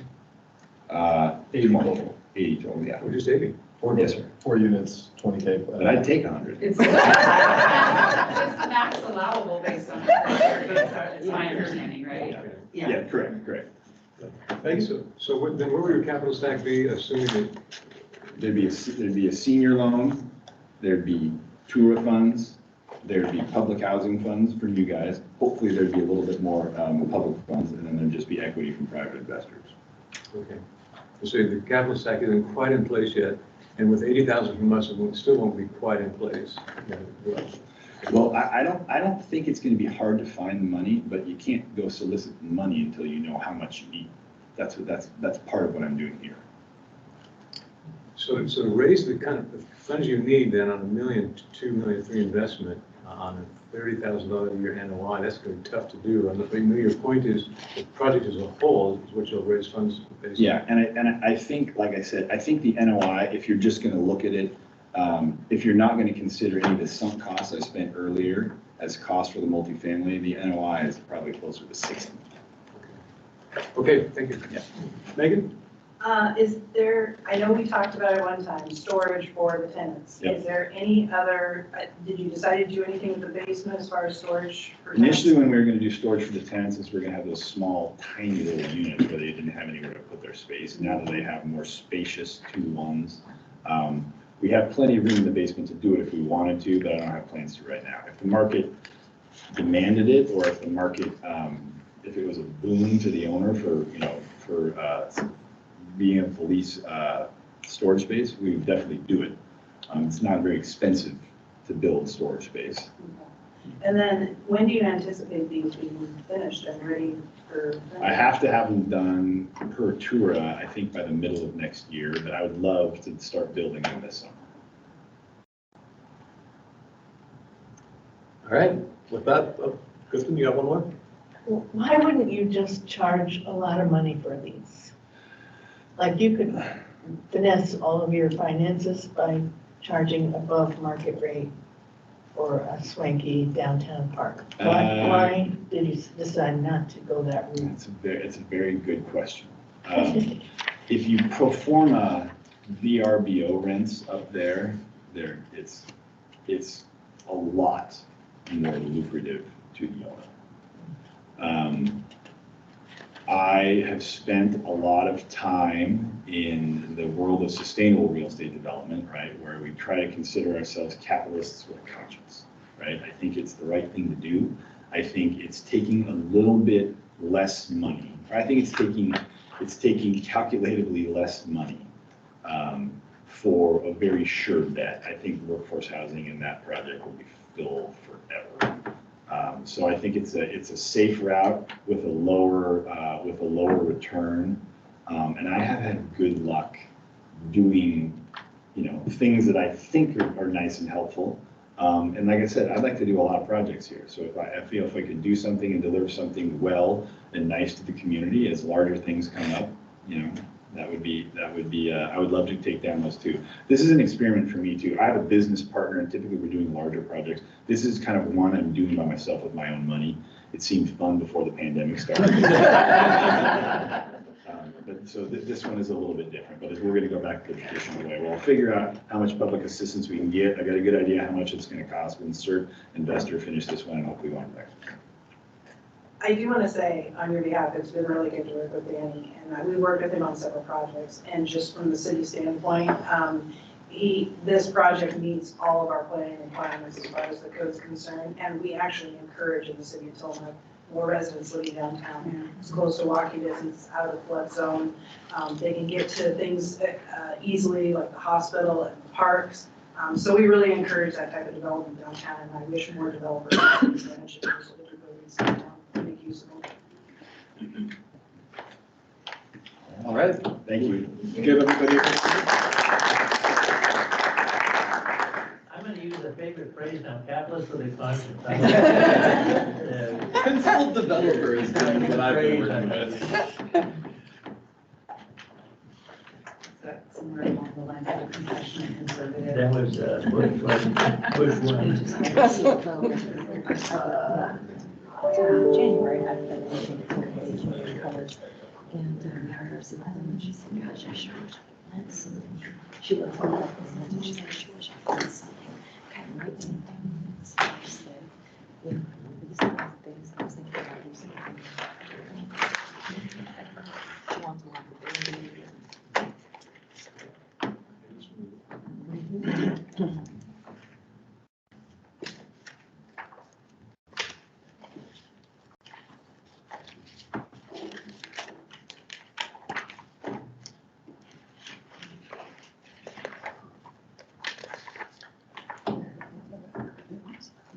Yeah, there's a lot to learn. That's why we use another copy.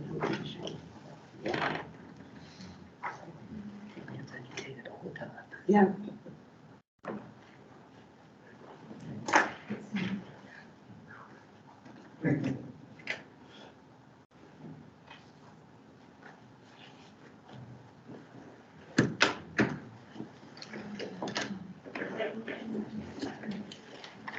Technology's lovely.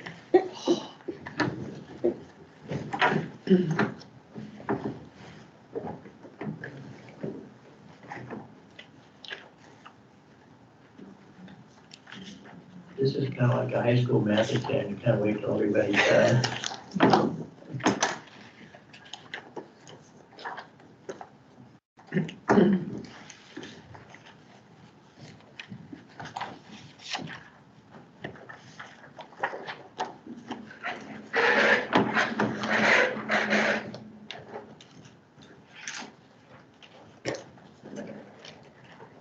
Parker, I just would mention, I think with this last presentation, I don't want them to feel that they can't go past 11.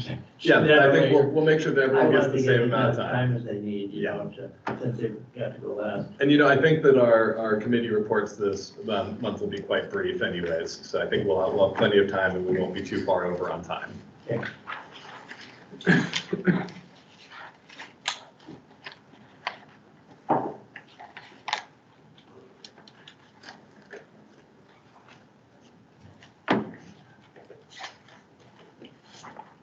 Our last presenters here. Oh, yeah, no, everyone's ready, we're just waiting for Commissioner Scar.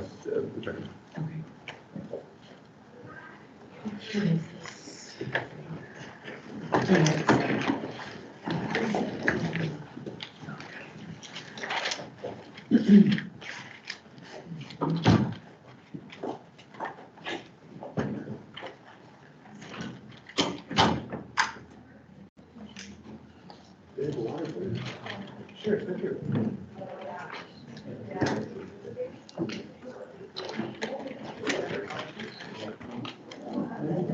It's nice to have you here. I appreciate your questions.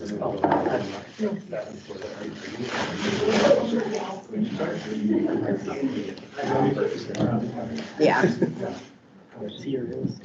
No, he was on CPA. Okay. Where's the years? He was on. Like not attorney, accountant, for business, but he lives in this one. His wife grew up in this one, so. Be in the county. Yeah. Well, I was really excited that, yeah, for sure.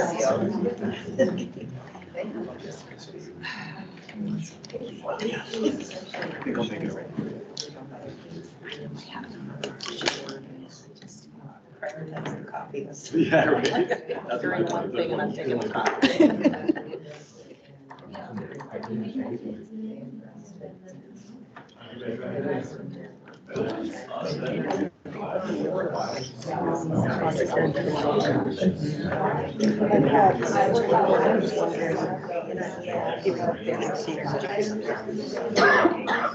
I know, it's, I haven't even.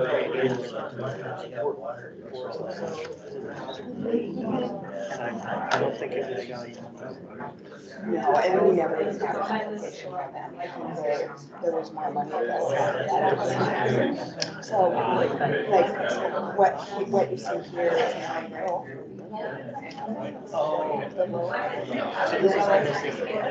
Well, some of these, yes. Yes.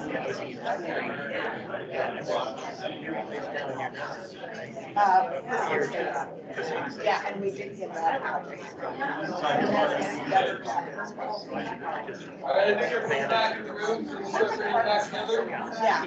Yeah, because I think more commissioners, I know commissioners, but I would. Yeah, yeah. Well, boy, I'm glad I baked in a little bit of extra time into our agenda today.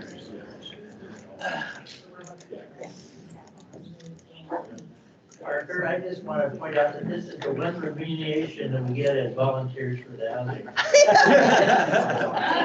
Well, you're so welcome. No mileage, nothing. Claim that on your taxes. I'll write it off. All right, well, if we're all ready, we'll begin on our final presentation of the day. My name is Clayton Taylor. This is Stephen Wade. We're partners in this project. We're under the name Maker Development Studio. So we're coming today to kind of present this project. It's located in Manzanita, phase one of it. So intro on the two of us. Kind of two kind of heads here that are coming under the mission of workforce housing. Steve comes from the development and commercial real estate background. Did a lot of stuff kind of back east of Chicago and lots of in Portland more recently.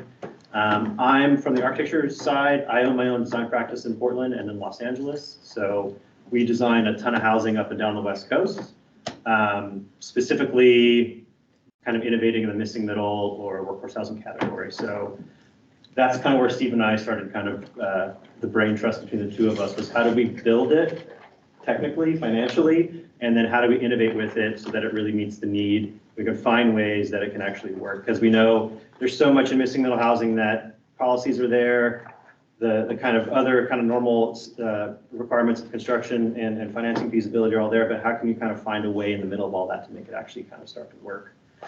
So that's been the goal of most of our work and the project we have in Manzanita. So mission of the company is kind of has a few pillars that we've been rolling under. Affordability and access to housing is the main thing and being equitable in those decisions. The community component of what we do is a big deal. So we kind of recognize ourselves as only one piece of this that are bringing the project, but we're also looking for lots of collaboration and lots of other partners along the way. So we're trying to build project, specifically this one, that has enough weight to it that we can get more people behind it, local businesses, more investors, the landowner partners we have, things like that. So it's all about trying to build a really great party around housing and welcome a lot of people to that. That's kind of the goal. But kind of along those ways, there's a sustainability initiative and a few other things that we're working on, but it's kind of a big, broad spectrum of what we do. So the project to date and where we're looking at is located in Manzanita. We'll look at some plans of the city and things like that in a second, but just some quick metrics for everybody so we're all kind of on the same page. And these will come up a couple times so you can take notes throughout. But it's a two-phase project, 34 units per phase. So we've split it up. We'll talk about why in a second. Total building area for the first phase is 22,920 feet. Second phase is the same. All of our land use requirements are just by the book from what Manzanita is looking for. We're not trying to fight politics with our project from a land use perspective. We're trying to build exactly what is on the books, even though there's some things about it could be denser and you could probably park a few less cars, but we're just doing exactly what they're asking for. So the whole idea here is to look at a good site that makes sense to deliver a good amount of workforce housing. So kind of biggest bang for your buck in terms of quality or quantity of the housing. Break it into pieces that we can finance easier and we can kind of build a little smarter. So we're doing a smaller chunk, 34 units as the first phase, then it kind of leads into the second phase. And there's a lot of things that tie those together. There's infrastructural costs. So when we build infrastructure on the first phase, which is part of our funding ask here, that kind of leads towards the second phase. So there's all these things that kind of tie it together. So that's kind of one of the strategies as we see a lot of people come in with large projects. And it's about how can you make those super bite-sized and doable and roll those across time, basically. So again, 34 units all in. First phase is $7.5 million for everything. That's the land cost, that's construction cost, that's soft cost, that's kind of the whole deal. And we have a whole breakdown on that at the end of this, which we can look at in a second. If everything goes right, which we know it's probably not going to, is opening the doors in 2025. So we still have kind of our biggest hurdle right now, and the thing that we're looking at is the acquisition of funding and when that happens. That's kind of our big thing, because a lot of this has to do with some funding, a public funding component, and making sure that all lines up together. So the site, to talk a lot about its location, and then also the specific land and land partners we have in the project so far. So we're located in a part of Manzanita called the Highlands, which is sort of this general zone down here. Jim Pence and Rick Hinks bought the property in the 80s and they owned it outright. They've been developing single-family homes on the site so far. There's a huge chunk of their property that they've itemized for affordable and workforce housing. So we are answering the need that they've put in their land use plan 20 years ago, basically. So they're a huge, let's go back one. They're a huge part of us getting this project to happen and their interest in the mission as well. So we came to them with The idea of workforce housing, they said, finally, somebody. And so then it came a big partnership. So we're having lunch with them after this meeting today to talk some more. But there's a few things they put in place and a lot of things that make sense about the site. So first one is about kind of access and ease of access to downtown Manzanita and Laneda, where most of our kind of workforce housing and demand for employment is. They've added a bike path on there. This is going to be their private bike path that they add to the site, and that'll get you to Laneda within about 10, 12 minutes from our site by bike. Most of that bike trail is just through like a wooded reserve, basically. So it's a pretty gorgeous situation. The other great part about this site is we kind of back access into Nehalem. So by being kind of off of the 101, we have kind of interesting location that all works. The other thing, again, trying to navigate all these things about politics of housing in general, we're in a site that's almost going to not interrupt anybody around it. So we can build dense, we can build relatively large, and we don't have to really kind of get into neighbors and things like that. The other thing is the current land use planning that you would really want to build apartments or any kind of workforce housing in Manzanita. Really, it's really hard to do two parking spaces per unit, standard 2 stories, all that stuff in downtown. You really need to be building denser. You need to be at least 3 stories, or you need to alleviate the parking demand. That's going to take time to happen. A few more political cycles for that to probably happen. So the goal here was we want to be in this location, but you need to find enough land to satisfy the dwelling unit per acre need and all those other requirements, standard 2 stories, spread the project out. So that's kind of what's going on our side. Let's go to the next slide, Parker. So this is kind of wild. So there's a little bit of math here just to talk about. This is the 2 phases. So the 3 buildings here and the three buildings here, 34 units, all 2-story building. So again, all by right. In terms of how Manzanita looks at the zoning code. To build 34 units here, you need to acquire this much land. That's a requirement of the land use code. You could not build that dense in the city. So again, with our land use partner, that's just a big hill they're not using. So we get to kind of count that as a component of our land use. It's 13 dwelling units per acre. That's how that nets out. So we end up being right about around 4 acres for the site that we're looking at. Again, the other benefit of that is we can really satisfy our parking need, which is 2 units per every unit, which again, on a 1-bedroom apartment, that's kind of a lot, but we're satisfying that. And we're spreading out in a way that makes sense for accessibility from the building to the parking space. So again, kind of biggest bang for the buck here in terms of how can you satisfy all those needs, but also get it to kind of fit on the site. So the benefit of all this, when we'll get to the images, is that the site's kind of this really big, almost natural zone. So it's an incredibly beautiful place for living. Because again, the quality or the interest that Steve and I have with Maker is to deliver quality workforce housing, not just hit the need, but actually do it very well where someone wants to live there for a long period of time. So other characteristics of the site that are really important: coastal woodland with topography. This is also, it's called the Highlands for a reason. It's out of the tsunami zone and out of the flood zone, which is also very unique for Manzanita and Nehalem. So the guys acquired a great piece of land, and now we're trying to put it to some really good public good, basically. Yeah, 70% of the site ends up being open space just by the land use requirement. There's also a ton of other things on the site that we're not going to go to today, but that's kind of the basic diagram of what's going on, just so we understand land use politics and what's going on with the site location. Next one, please. So this is kind of our project. This is Necarne City Road. It kind of bends around. It's a pretty iconic little bend as you lead into Manzanita and out towards the Highlands more. So our goal was to do the 3 buildings here that have some relationship to the street, so you can kind of see them and understand the projects there. But between each building is kind of that open space that's protected for all the residents of the project. So we get great kind of connection to that. So this is coming in that road. This is pretty much phase 1, and the way we've been planning it. All 2-story build, super straightforward. Like I said, there's a great opportunity to preserve a lot of existing trees, preserve some of the topography. A couple deer on that side. So it's the whole idea is like to land the housing, but do it in a way that feels like that site and feels like Manzanita in terms of the nature's really like right there at your front door. So it's a move that we're kind of playing with in the design, but it's also something that really makes sense for what we do. 2-story project. A lot of the ground floor and the way we capture outdoor space can be privatized gardens or outdoor spaces for residents. So it's kind of a nice opportunity. We'll talk about the units in a second a bit more, but idea is to really just kind of get high quality units that are efficient throughout the whole mix. So some of them have the second story is all accessed by stair. Ground level is all accessed by grade. So basically 50% of the site would be accessible units. That's the goal. If you do a 2-story project, that just makes sense. Go to the next one real quick. They're not 2-story units. No. So so if you do, say, look at the 1-bedroom mix, 50% of all 1-bedrooms are accessible.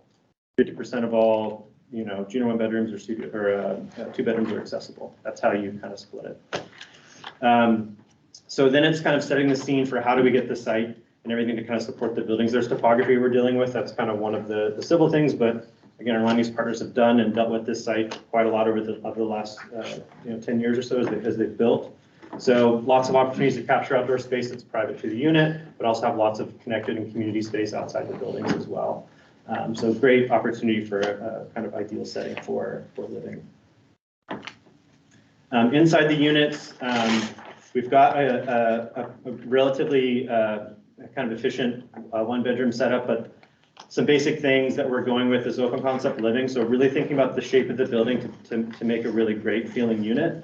Almost every unit has a corner window or kind of 3 sides of light coming in. So the idea is you're living in an apartment, but you're not like in a shotgun apartment. It's like you get the kind of change of the day and the light coming in, operable windows, private balconies, great storage is laid out, induction cooktops, counterport stops, kitchen backsplash, appliance packages, all the kind of things that are part of our roll-up of the interiors, which you don't need to go through, but the whole thing is trying to kind of go slightly above what you would consider a market rate apartment in the city, which is Portland.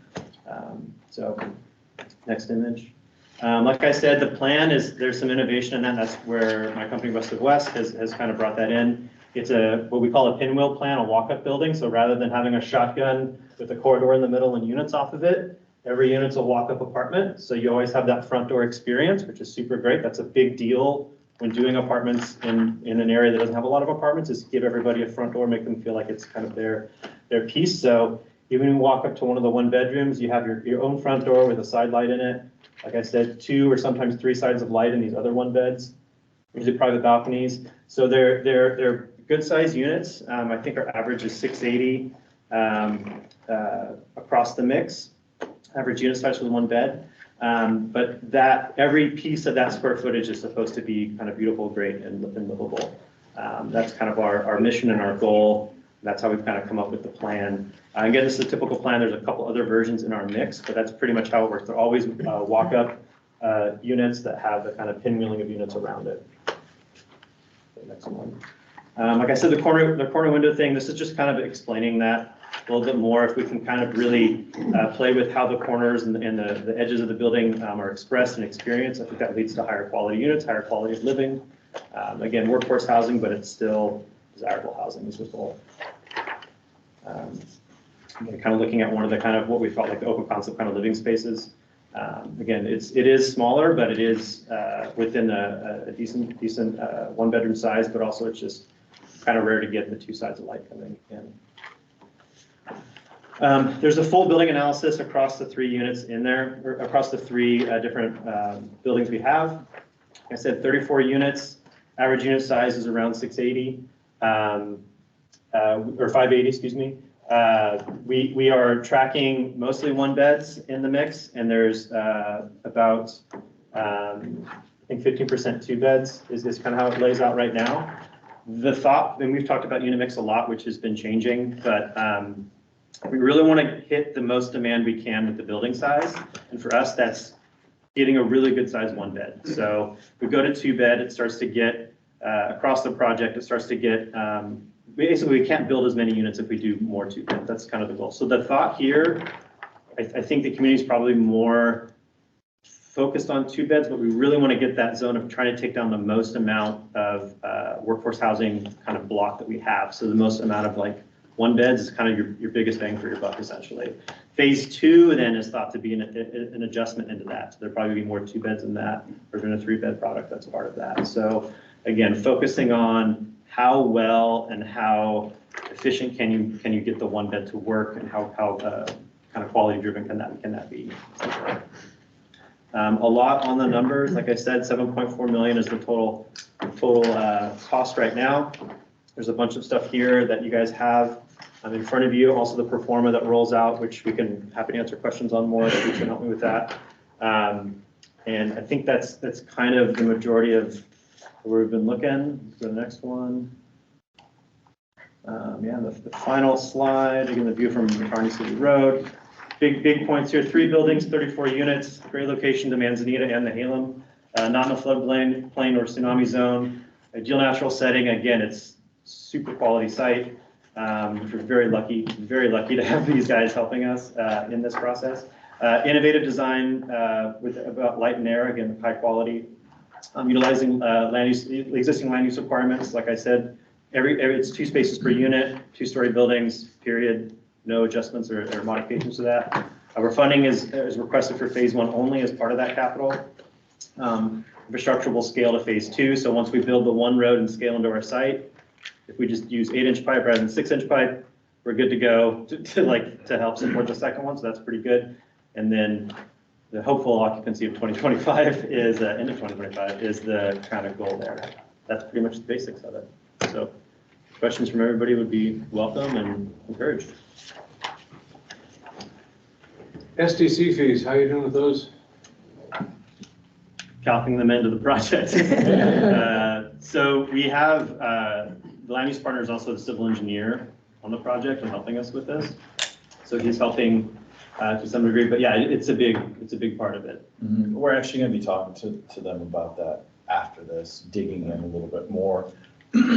I sent them our full underwriting for the project, so they've had some time this week to dig in, and we're going to talk about that. They do have a crew they've been using, I think, over the last few years to do a lot of that work. So I think they're getting it done pretty efficiently. Yeah. So our initial estimates, I think, are a little high on what we think it's going to be and what they think it's going to be.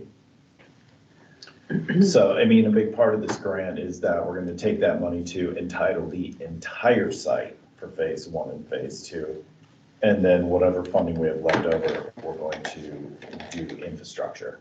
So it's kind of like, we're looking at it as like a pretty big bang for the buck, if you will, because this money's going to be spread out over both phases. $400,000 to Yes. entitle the site. Does that mean that'll enable you to buy the site? Is that what you're saying? Yeah. Well, yeah, I mean, our partners they own it outright, so they're subordinating to the project as, I don't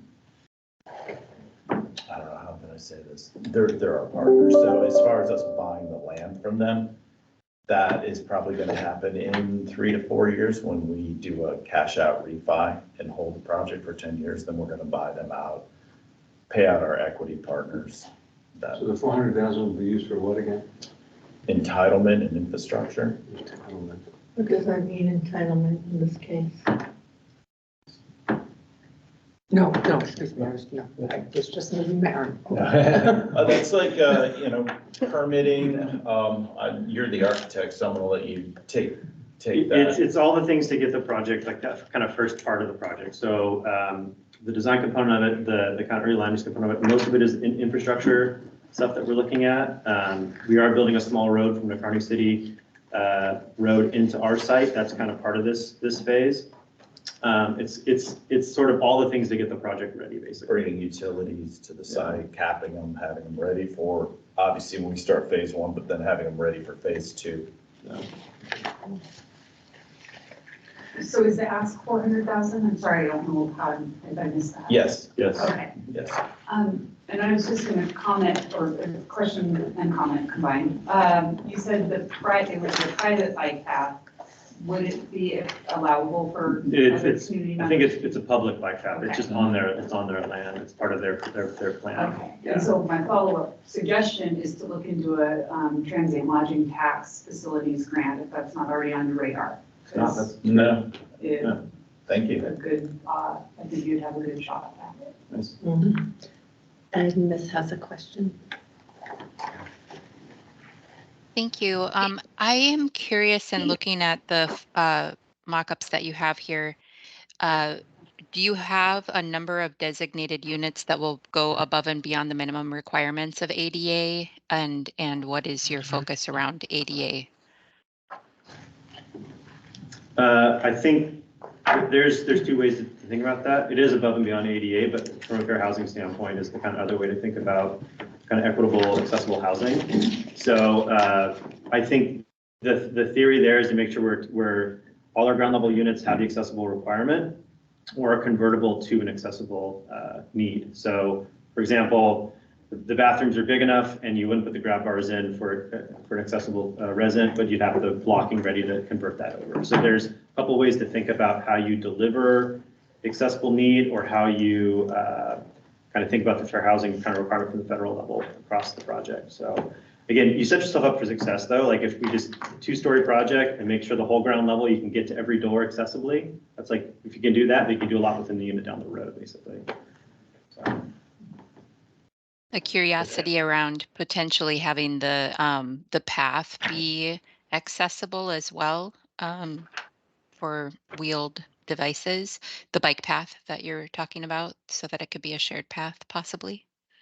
I think that's the goal. Again, only part of it is on our land, and that was kind of already part of what that was thought of as the master plan for the whole area. So we're kind of playing off of a project that was sort of already in place, basically.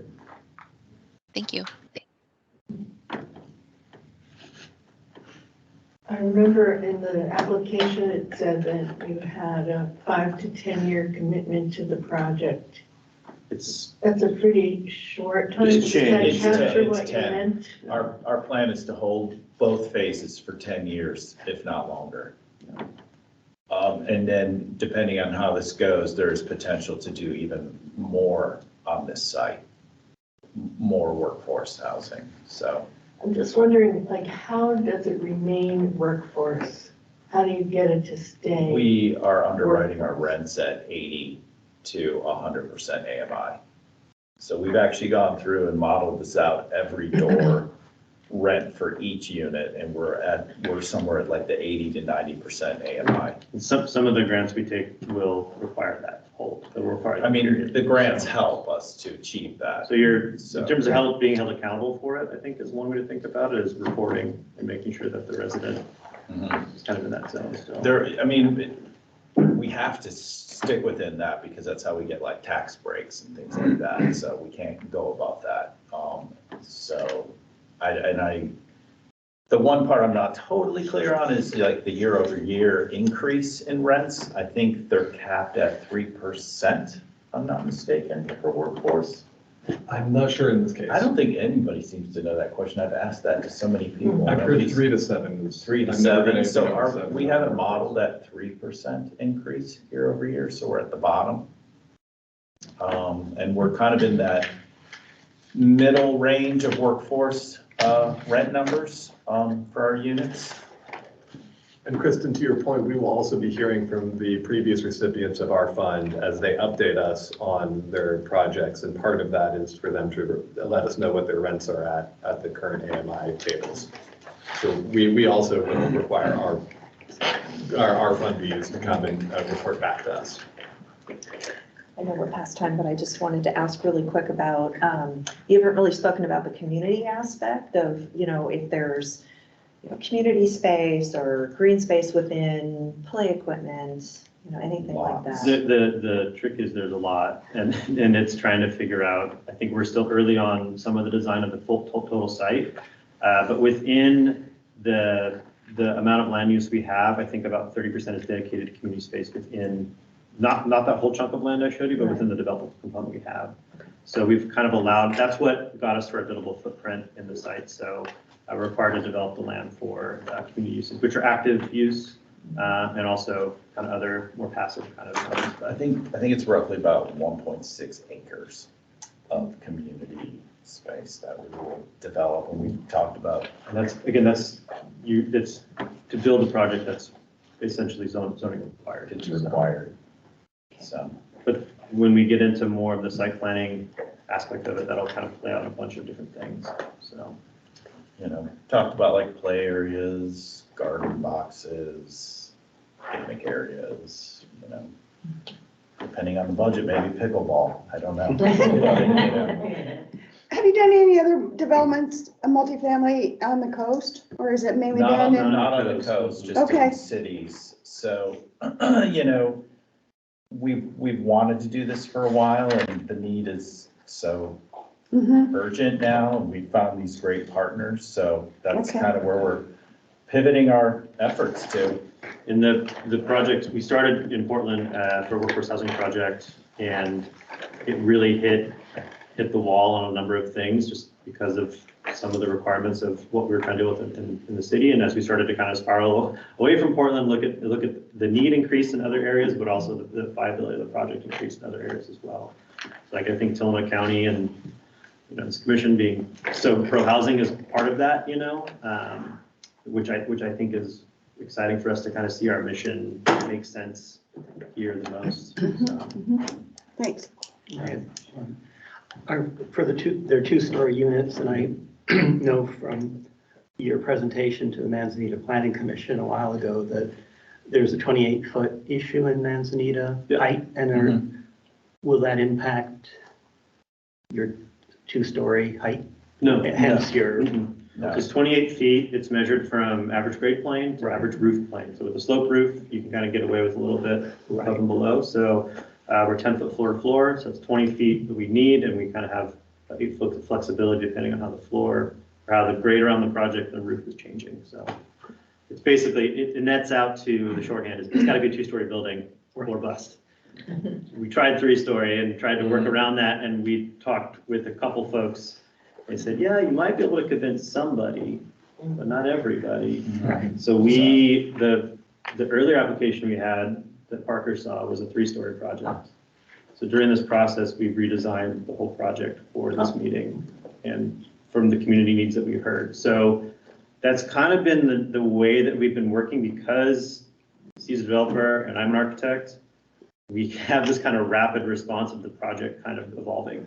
So that's how we've been treating this process. As we find new partners or find kind of a new need or whatever it is, we can kind of, you know, continue to roll it over pretty quickly. That's just part of how we're working on it. So we're not just approaching it from a financial standpoint or not just from an architecture standpoint, but we want those two things to be hand in hand. And that's kind of how we started talking about creating Maker as a company.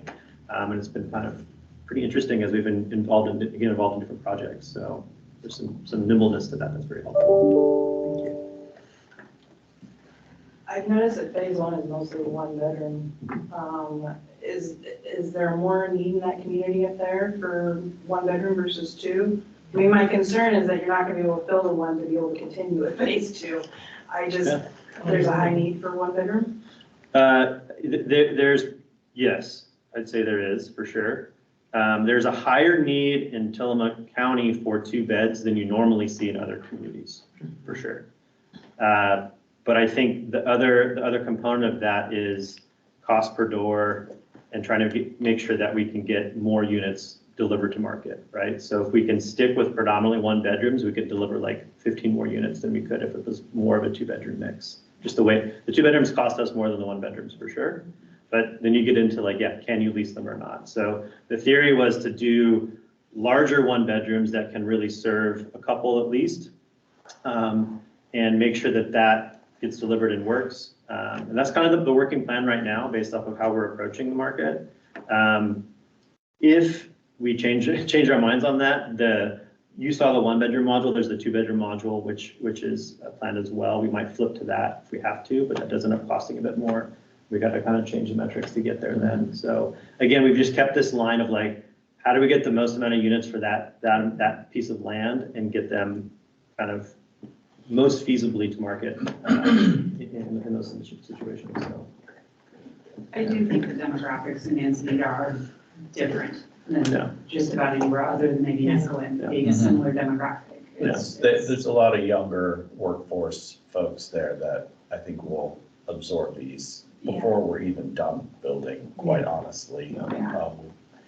Just in initial talks with people in the community, I don't even think building 68 units is gonna cover it.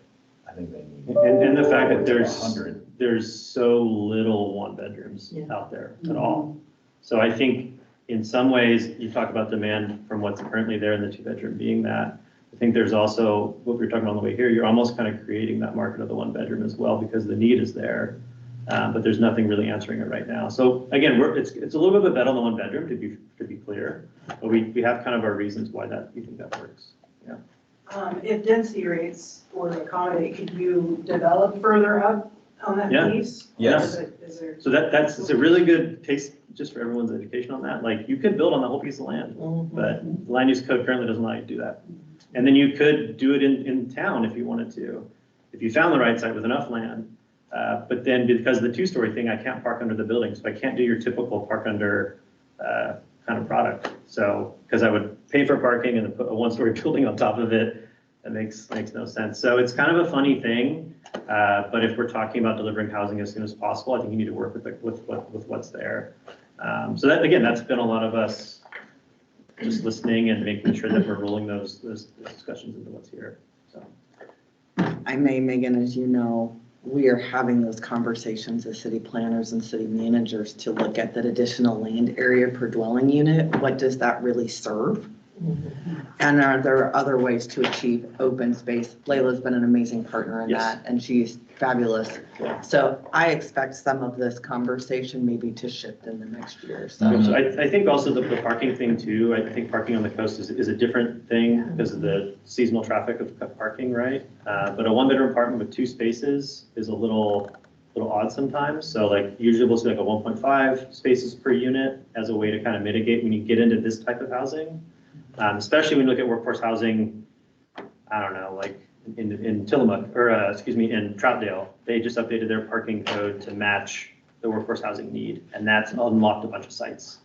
And it's still totally feasible for park. You're not under parking anything. You still got at least a space, if not half a space more for stuff. But good talk parking more. I came from LA a long time ago, so I've been beat up by parking more than others. Parking is going away around the country.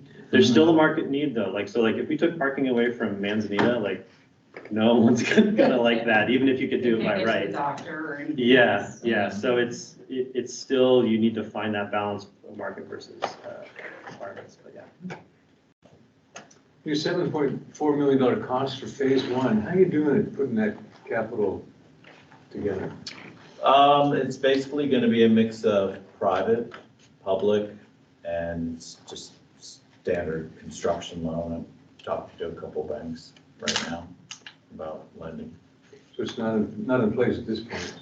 The loan or the total capital stack? Not the total capital stack, no. We need to get down the road a little bit for, our equity partners are gonna start putting funds in. Our thought with this is that this is kind of a kind of validation grant that helps us kind of go for private equity more. So kind of helps kind of solidify the mission and where we're going. So starts the project. I think that kind of ties us to the need of workforce housing when we have public funds behind the project.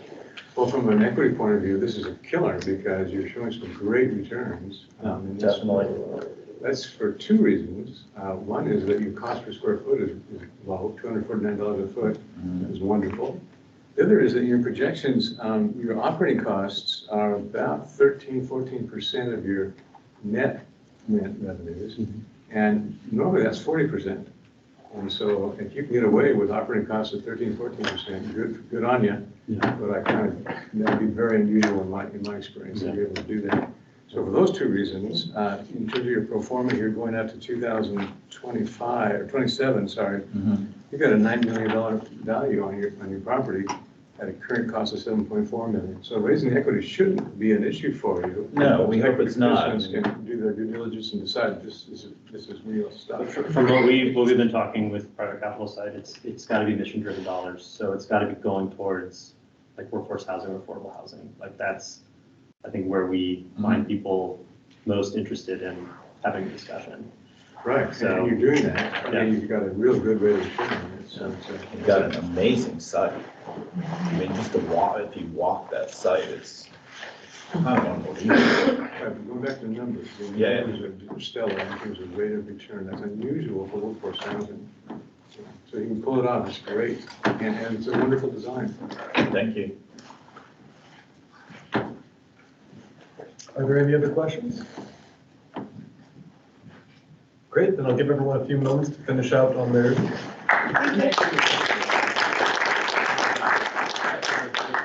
see you later on that. Yeah.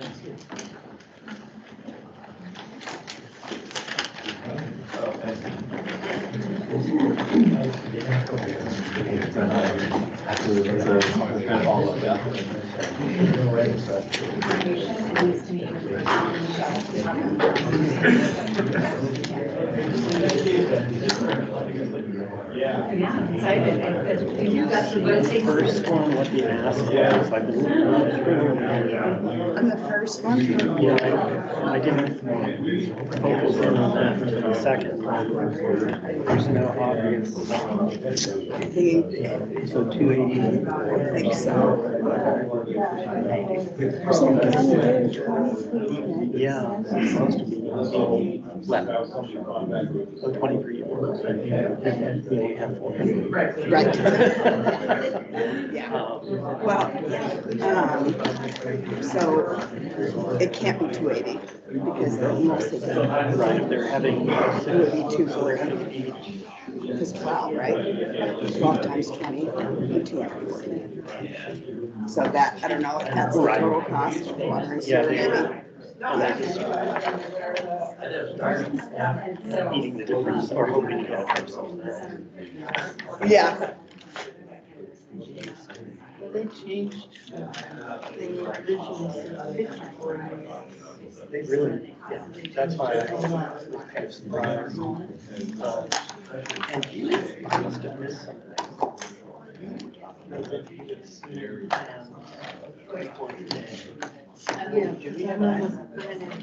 Yeah. This is the first one I've known that I've accessed. Yeah. Okay, I was frantically. I have a business card, I'll give you, and then I can. This is. We saw that Oh, cool. So I didn't like miss something. No, you didn't. No. Because I went on base camp and I was like, wait. Because this is a lot to take in and one else. Yes, it is. Sure. But for the finance committee, then they're. Okay. All right, yeah, all thing is on this.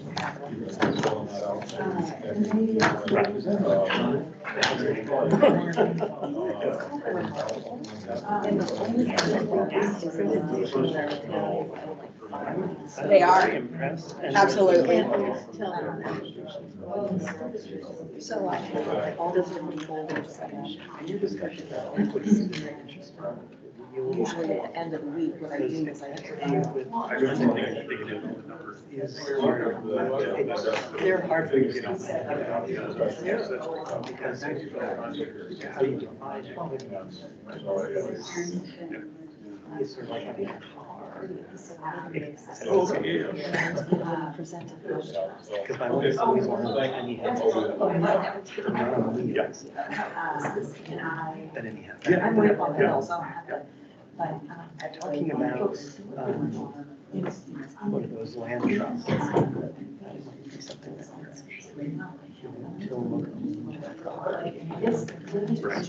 yeah, I agree. Some presentations. Yeah. And that's what we want.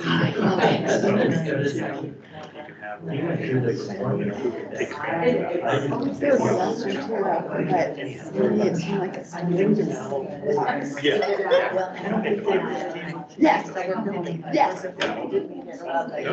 Right there, and I see it every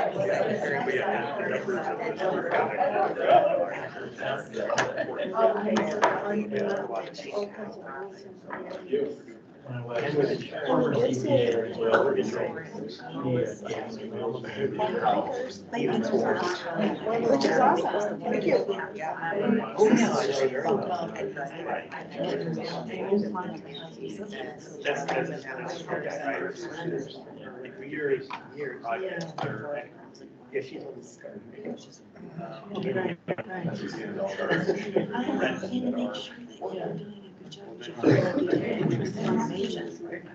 Are we still in the meeting, Parker? Yes, we are still in the Yep. meeting. Yep. I guess I would suggest if somebody has a committee report that they think is timely, maybe do it now, otherwise, we can adjourn. Does anybody have a committee report that you want to do? I don't know if also, and we want to take public comment. We do have quite a few folks on. Mine's really short. Just that we welcome Sarah and Mark to the Education Outreach Committee, and we're grateful to have them joining us. And it was a really robust, engaged conversation that we were able to have. So we are promoting meeting attendance for these presentations for this month and next month. We will be sharing communications around the progress of these presentations and the allocation of the grant funds, as well as concurrent sharing out of the progress from last year's awardees, so people can understand how these funds are being used and what the, how that impacts our continuing in the community. And we'll also be rolling out concurrent communications around the ADU how-to guide and information for people to get started thinking about placing ADUs on their property.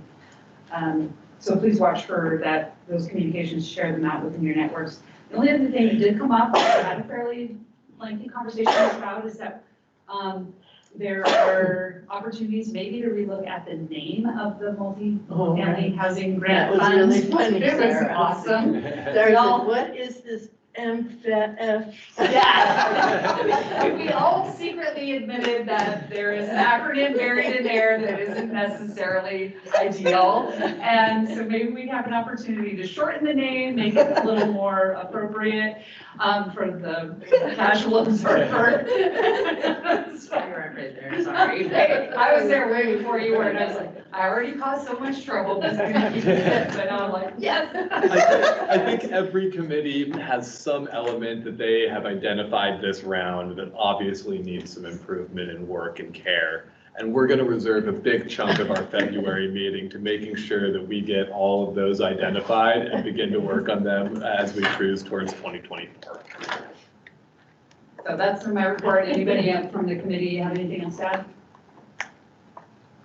It's a lot of fun. You all should join just if you want to have a good time. We have fun and get good work done, so. Well, Carrie's not here. I presume she's working hard on the short session of the legislature, and we'll have reports for us when she comes back. Finance Committee, I mean, this has been the Finance Committee. Anything else? No, this is it. I think we just got our presentation from the finance side. Our Development Committee, we're working on staffing up with more members. We've gotten a couple new people, and we have one I'm gonna try to go interview with soon. And then we'll be up to more like, like 6, 7 people. Gail, who was on, has agreed to be on the group again, which is great, with her expertise. Gail, you still out there? You haven't changed your mind? No. Yeah. All right. We'll count that as a yes, guaranteed. See you. Yeah. See you Tuesday.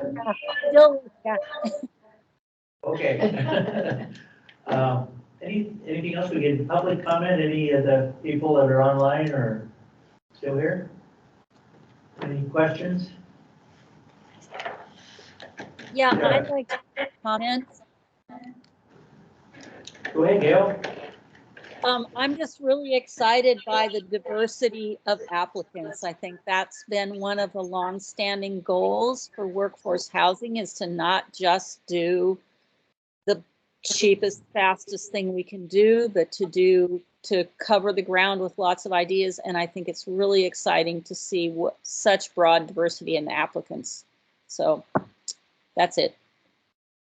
Thanks. Anybody else?